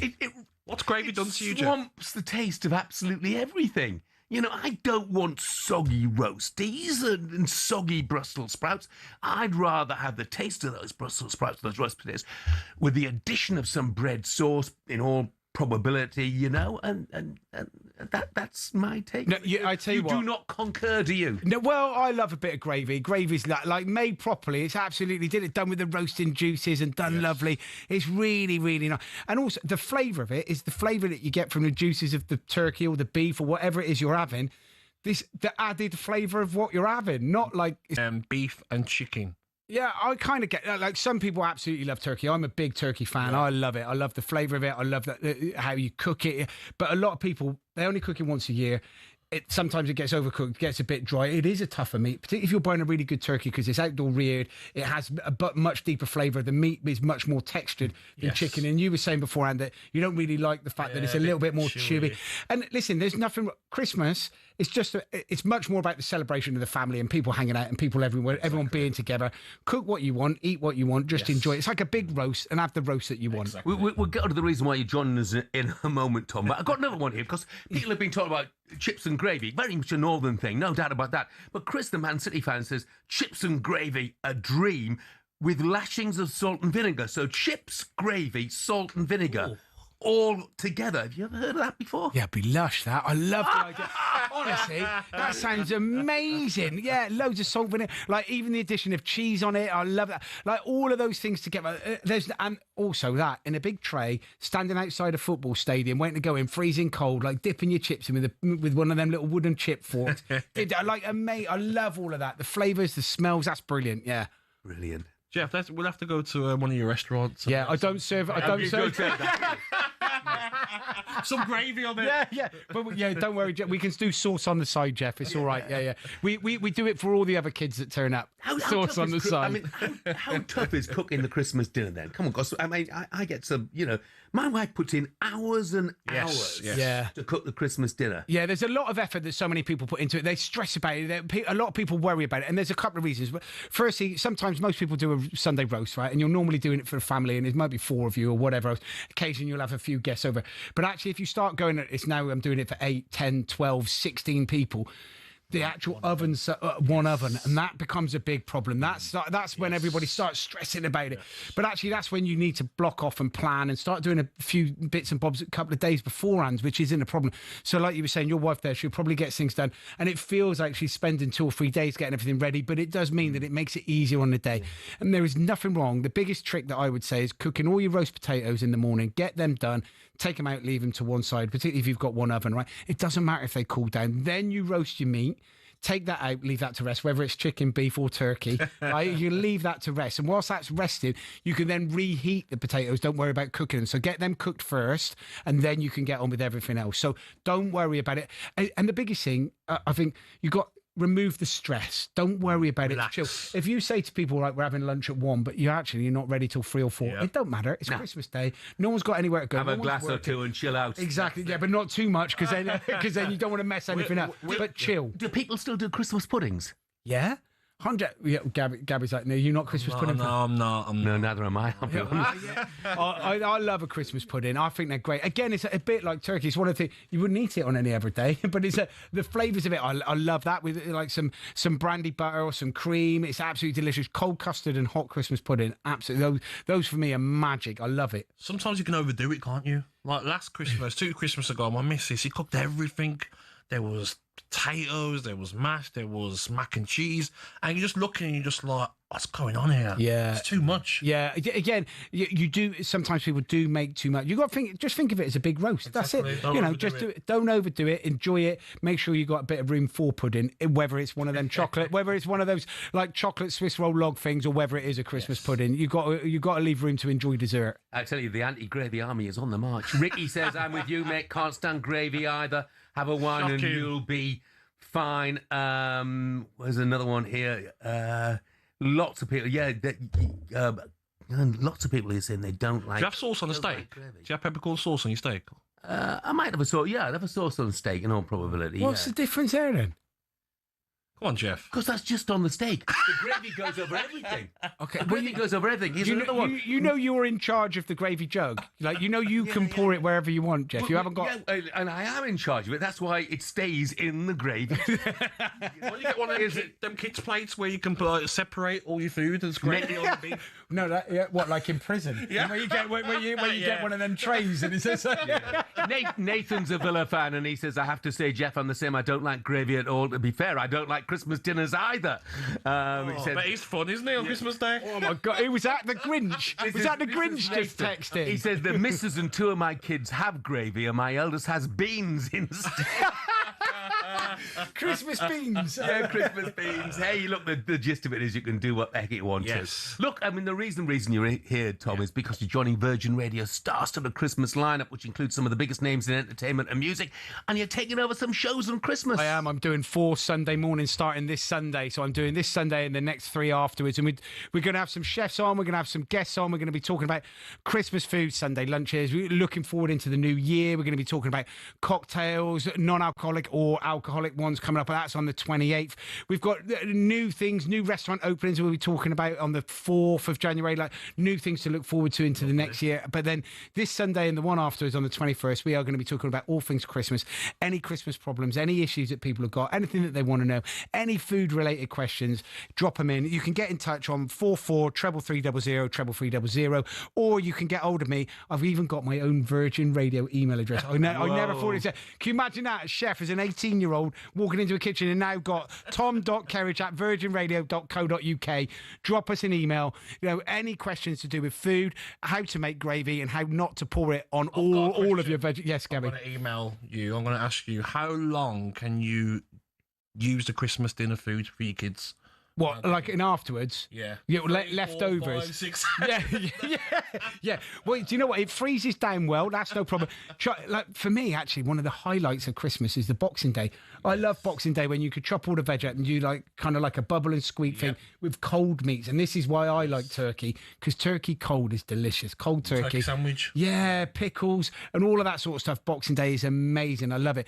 But also you can make things like keep a bit of pastry in the freezer. You can make like little pasties and pies with all the chopped up stuff. You can make that but it will keep 2 or 3 days afterwards. But yeah, don't use it too much after that. Yeah. January. There you go. Yeah. If on January the 4th we're on that Sunday show, people are saying I've still got these Brussels sprouts in the fridge, my advice is definitely ditch them. You see the praise of turkey sandwiches. You don't put gravy on that, do you? There you go. Oh, yes. I've got another one. He said, Jeff, my eldest doesn't like gravy. It's been a source of confusion for years.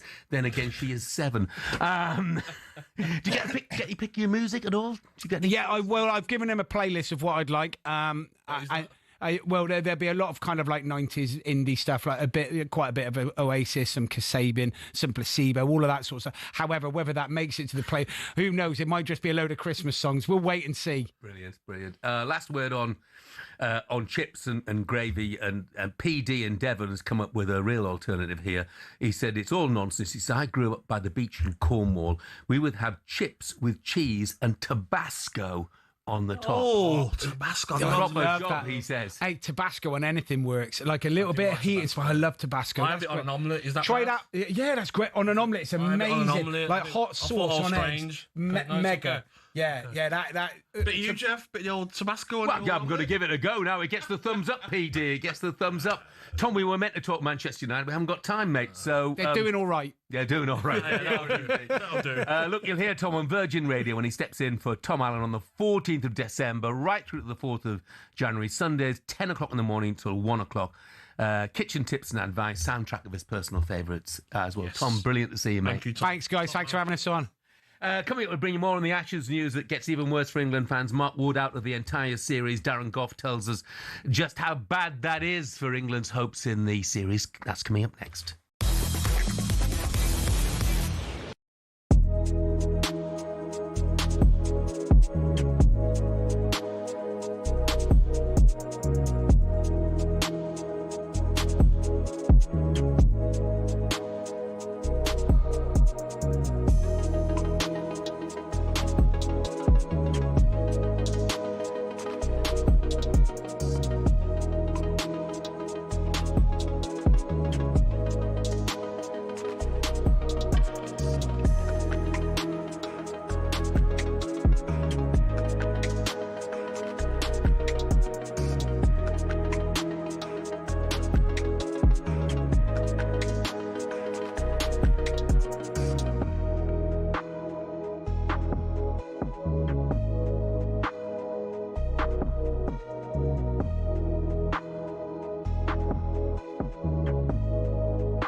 Boxing. It's a sport that makes multi-millionaires out of the world's best fighters, but it's not as flush with cash as you'd think. We all see how much the likes of Tyson Fury or Canelo Alvarez make every fight, but that's not the case for those just starting out, or those who aren't even at that level. For example, if you've just turned pro and don't have a promoter, you have to sell your own tickets, cover the cost of the venue yourself, and pay the tax man at the end of it. You might not even break even, but if you do, you're looking at 5 to 10 grand max. A mid-tier fighter might make more like 10 to 50 grand, but you still have to give up half of that in costs. So unless you're fighting for a world title, it's tough to make money. One potential way of doing it, though, is being a journeyman. Here's former European champion talkSPORT's Spencer Oliver explaining how that could work. They want to fight every week, and they can be going in against the prospects, so they can demand good money, and they might be demanding like 5 grand, 10 grand for a 6-rounder or something because they're going in with a prospect. He gets through that, the journeyman gets through that fight, and he can fight again next week. I mean, even so, it's not much, and you're getting punched in the face for a job. It's only really at the top level, i.e. fighting for titles, where you're earning up to 6 figures and can afford a diamond chain or that Ferrari. So boxing isn't a sport that allows you to retire at 40 and live a life of luxury. Much like a lot of other sports and jobs in general, it takes an awful lot of luck quite early in your career to really make it worth your while.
Good morning, it is 9:35. It's Tuesday, December the 9th. This is talkSPORT Breakfast, the alarm clock, everything for your car, all in one place. Download it today. I'm Jeff Stelling. Gabby Agbonlahor is with me. Now, a video has surfaced online allegedly showing the former Brentford and current Al Ahly striker Ivan Toney being led out of a London nightclub in handcuffs. talkSPORT's Katie Shanahan has more. England striker Ivan Toney has been arrested over an alleged headbutt. The Sun are reporting that after the incident, he left the London bar in handcuffs. He was allegedly grabbed by a fan for a selfie. The Met Police confirmed we were called to Wardle Street at 1:45 on Saturday, following reports of an assault. The victim was taken to hospital and his injuries are not believed to be life-changing or life-threatening. Ivan Toney, the former Brentford star, moved to Saudi club Al Ahly for £40 million last year. Thanks very much indeed, Katie. More on that story when it develops. Jerry in Belfast has said, when did talkSPORT become talk gravy? Probably when I joined, to be brutally honest. Yeah. Now let's focus on cricket. England are reeling from that second test defeat to Australia, 2-0 down in the series. Two crushing defeats as well, it has to be said. Mark Wood, we now know, will miss the entire series. Australia will have Pat Cummins back in their starting 11 in Adelaide. Nathan Lyon likely to start as well. Let's find out if things could actually get any worse for England fans right now with former England fast bowler Darren Goff. Morning, Darren. Morning, Darren. Good morning, lads. And Northerners love gravy. Now, Yorkshiremen love gravy on their things, but I know you Northerners, I'm not sure all Northerners do. Oh, they do, mate. Absolutely. Yorkshire pudding with onion gravy. Can't beat it as a starter. Oh, love it, mate. I love it. We used to have golden syrup on our Yorkshire puddings. Oh, no. Yeah. Because it was like a dessert rather than a starter. Or, anyway. We digress. Look, something like this, I suppose, when you take Mark Wood, you take Jofra Archer, something like this always liable to happen. Of course, I think Mark Wood, we know he struggled with injury, and I kind of empathy for him. I know what it's like. I went to the 2002 series, having not played for 16 months, and they were desperate to get me out there and fit and playing one or two tests, but it wasn't going to happen. And I think Mark Wood's exactly the same boat. He's hardly played now, for a year and a half. And I said at the start of the series, if he can just play in two tests, it would be a massive boost for England. He played in half a test, didn't he? I think he bowled 11 overs, so it wasn't ideal. Sorry if I'm out of breath from walking. I'm walking my dogs, but not ideal. But look, he's not going to be fit. He's not going to play. And now they brought Matt Fisher into the group. I know him quite well from Yorkshire. He's gone to Surrey, had a good season with Surrey. And he might actually be a bowler who could put the ball on the right lengths, like Boland does, like Doggett has, like Nisa did, and actually get some life out of these pitches. How concerning, Goffey, is this for the rest of Mark Wood's career? Well, he's 35, 36 now, and let's be honest, if he comes back and plays another test match, I think he'd be over the moon with that. But as I said, I know what it's like. I didn't play for such a long time, 2 years, tried to come back, and I played in two tests. And I wish I hadn't, if you know what I mean. I only played because they had a load of injuries, and I came back in. I think he's going to struggle to get back, if I'm really, really honest. But knowing Mark Wood, we all know what he's like. He's a great character. He gives himself the best chance. He doesn't drink. He trains like a demon. He just loves the game. He's funny. He'll try and get back because that's what he's like. But if I was him, I would literally just try and play T20 cricket. I hate saying that because I'm not a big fan of people just going down that route. But he bowls 95 miles an hour when he's fit, but he can't do it now. And 4 overs is probably going to be his best bet. Playing India, playing Dubai in these leagues, Bangladesh, Pakistan, there's all these leagues around the world, and he can make an unbelievable living. A lot more money than people dream of. Yeah. He's been talking this morning, been texting about it. It says, look, gutted to be out for the remainder of the series. After extensive surgery and 7 long, hard months of work and rehab to get back into the test arena, my knee just hasn't held up. I'm really sorry. That's left me unable to perform as expected, but it is not for want of trying. And exactly. nobody would question that at all. He's put in a heck of a lot of effort to get back to where he is. But look, onus now on the quicks who are still out there to improve their performance, certainly improve that performance from the second test, Coffey. Well, it's not just the bowlers. I think this is a team, it's the mindset. We've all seen enough of it. I actually enjoy watching the way we play cricket a lot of the time. But we've all been calling, all we call for is using in-game intelligence. You hear it in football, you see footballers who have it, and you see cricketers who have it. At the moment, we've got 2 guys who have got it, and that's Ben Stokes and Joe Root. The rest of them, so much talent, but they're throwing winning situations away. Both games, we've been in the game where we can win. There's been winning situations, especially the first test in Perth, and we throw it away. Now, there's got to be some kind of responsibility. You've got to take responsibility for your game. You can't just keep thinking, oh, well, I'm just going to play this way. We're not going to train. We're not going to do this. We're not going to do that. This is the way we play. If you don't like it, bad luck. But if you keep losing, you know what it's like in any sport. Somebody has to go. And that's the line we're going down at the moment. We need big improvements. Look, I mean, as far as the Aussies are concerned, obviously, it looks like Pat Cummins is back. But I just want to word with you about Mitchell Starc. Because he just seems to rise to the occasion he's not a youngster anymore, but he just carries that Australian bowling attack so brilliantly. Well, I think he gets lost a little bit when he's got Cummins and Hazelwood in the side. He's always like, if somebody gets dropped, it's going to be Starc. But when those two have not been around, he's proved time and time again, he's an absolute gun cricketer. Another one with big ticker. He has clever options. He's developed the ball, the wobble seam, which Jimmy Anderson did so well. We've seen Mitchell Starc use it really, really well as well. And this series, I think, at the start of it, I had him as top wicket taker in the series. I had Ben Stokes the top wicket taker for England. So, so far, those two are doing all right. Yeah. You're nailed on, mate. You're nailed on. But Starc is an absolute gun, and you would love him in your team. You really, really would. Bowls left arm, can bowl at 90 miles an hour. Got lots of different options. Swings it in, swings it away. Seams it both ways as well. And you saw him bat in the last test. Yeah. I'll tell you what, he can bat as well. Yeah. And when Cummins comes back in, they might be nearly back to their first team. Because at the minute, we're playing their second team, and we're still losing. Yeah. Any chance of us getting back into it? Of course there is. If you don't have hope, yes, there's no hope, right?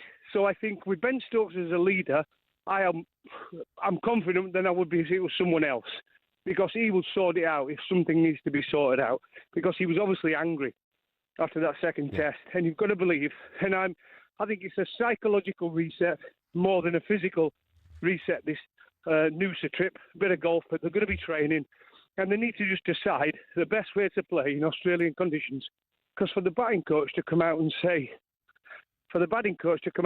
that they didn't think about driving in those conditions. We didn't have a chat to the batters about not driving in Perth and Brisbane. It was a ridiculous statement from the batting coach.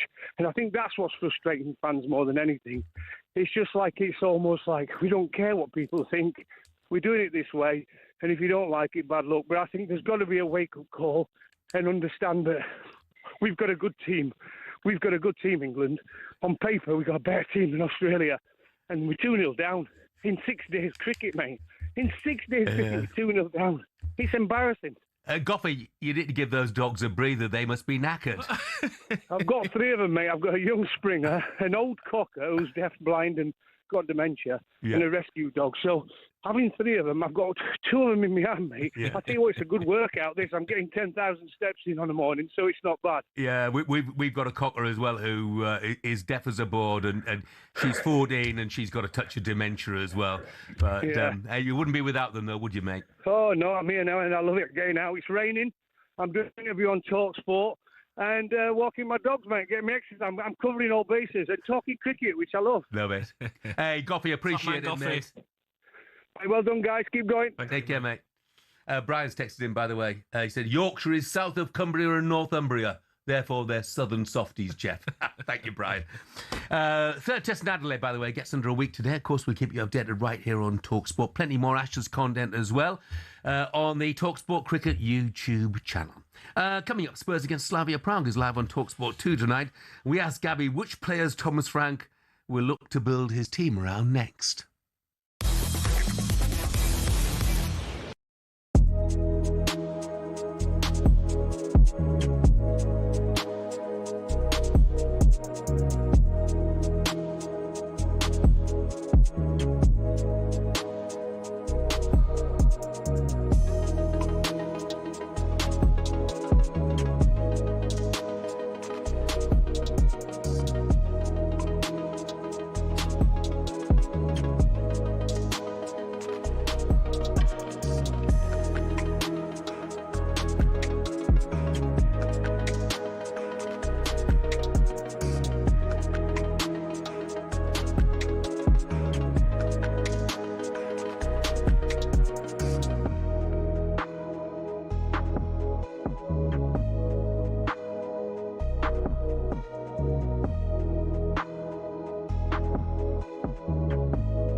So, we are almost ready to go. Ian Dancer here in the commentary box. And it is all about whether Dean Saunders can retain the talkSPORT World Championship.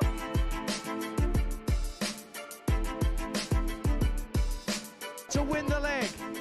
She's got it! Gets it! Double 9! He refuses the handshake.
Good morning, 9:49. This is talkSPORT Breakfast with me, Jeff Stelling, and Gabby. Agbonlahor. Simon's texted in. He says, anyway, Gravy Gate.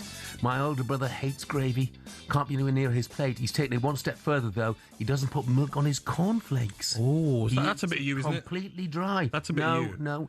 You don't like the cornflakes soggy, do you, Jeff? Yeah, With the milk on there. Yeah, because it's on one item that's meant to have milk on. You know, if it was Frosties, that might be different because Frosties taste great. It's literally, they taste great without the milk. But cornflakes, no, I think you need got to have that on. Yeah. By the way, you notice what's been happening at Real Madrid? There's speculation tomorrow that if Xabi Alonso, if he loses, Real Madrid lose against Manchester City, he could be gone. But that's I can't believe that, Jeff. They're 4 points behind Barcelona. Mm-hmm. It's not all doom and gloom. Like, the Champions League hasn't been top, have they? But the game on the weekend, losing 2-0 to Celta Vigo and 2 players sent off. Did you see the red card, though? No, I didn't see it. It was ridiculous, Jeff. Like, we were talking about it all week if this was in the Premier League. I think it was a left back. I think it's Garcia, is it? Literally, like, put his arm up to the ref like that. Ref come over, booked him. And then he sort of done it again a little bit of his arm and then booked him again. But it was never like a Paqueta situation where he got sent off. And then the bench went wild. Endrick on the bench got sent off as well. Very, very, very dodgy refereeing. Do you think if Xabi Alonso was to lose his job at Real Madrid, Liverpool, that would crank up the pressure on Arne Slot? It could do, but I just don't see them getting rid of him, Jeff. I really don't. They're 4 points behind Barcelona. They're not 10 points behind. A lot of talk about fallout with the players, though. Yeah, Vinicius, I think that's the one that he's fell out with. But hopefully he keeps his job. Yeah. Right, let's finish with a bit of this. Got an issue? Why can't you see? All you need is some help from me. Give my lamp a rub. 1, 2, 3. I'm the Gabby Genie.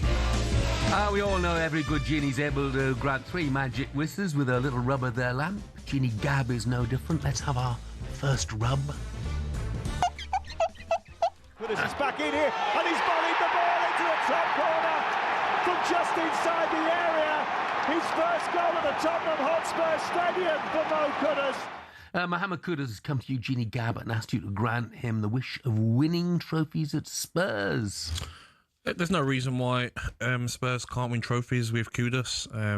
Just won the Europa League. No reason why they can't win the FA Cup, even though, unfortunately for them, they've got Aston Villa to get past.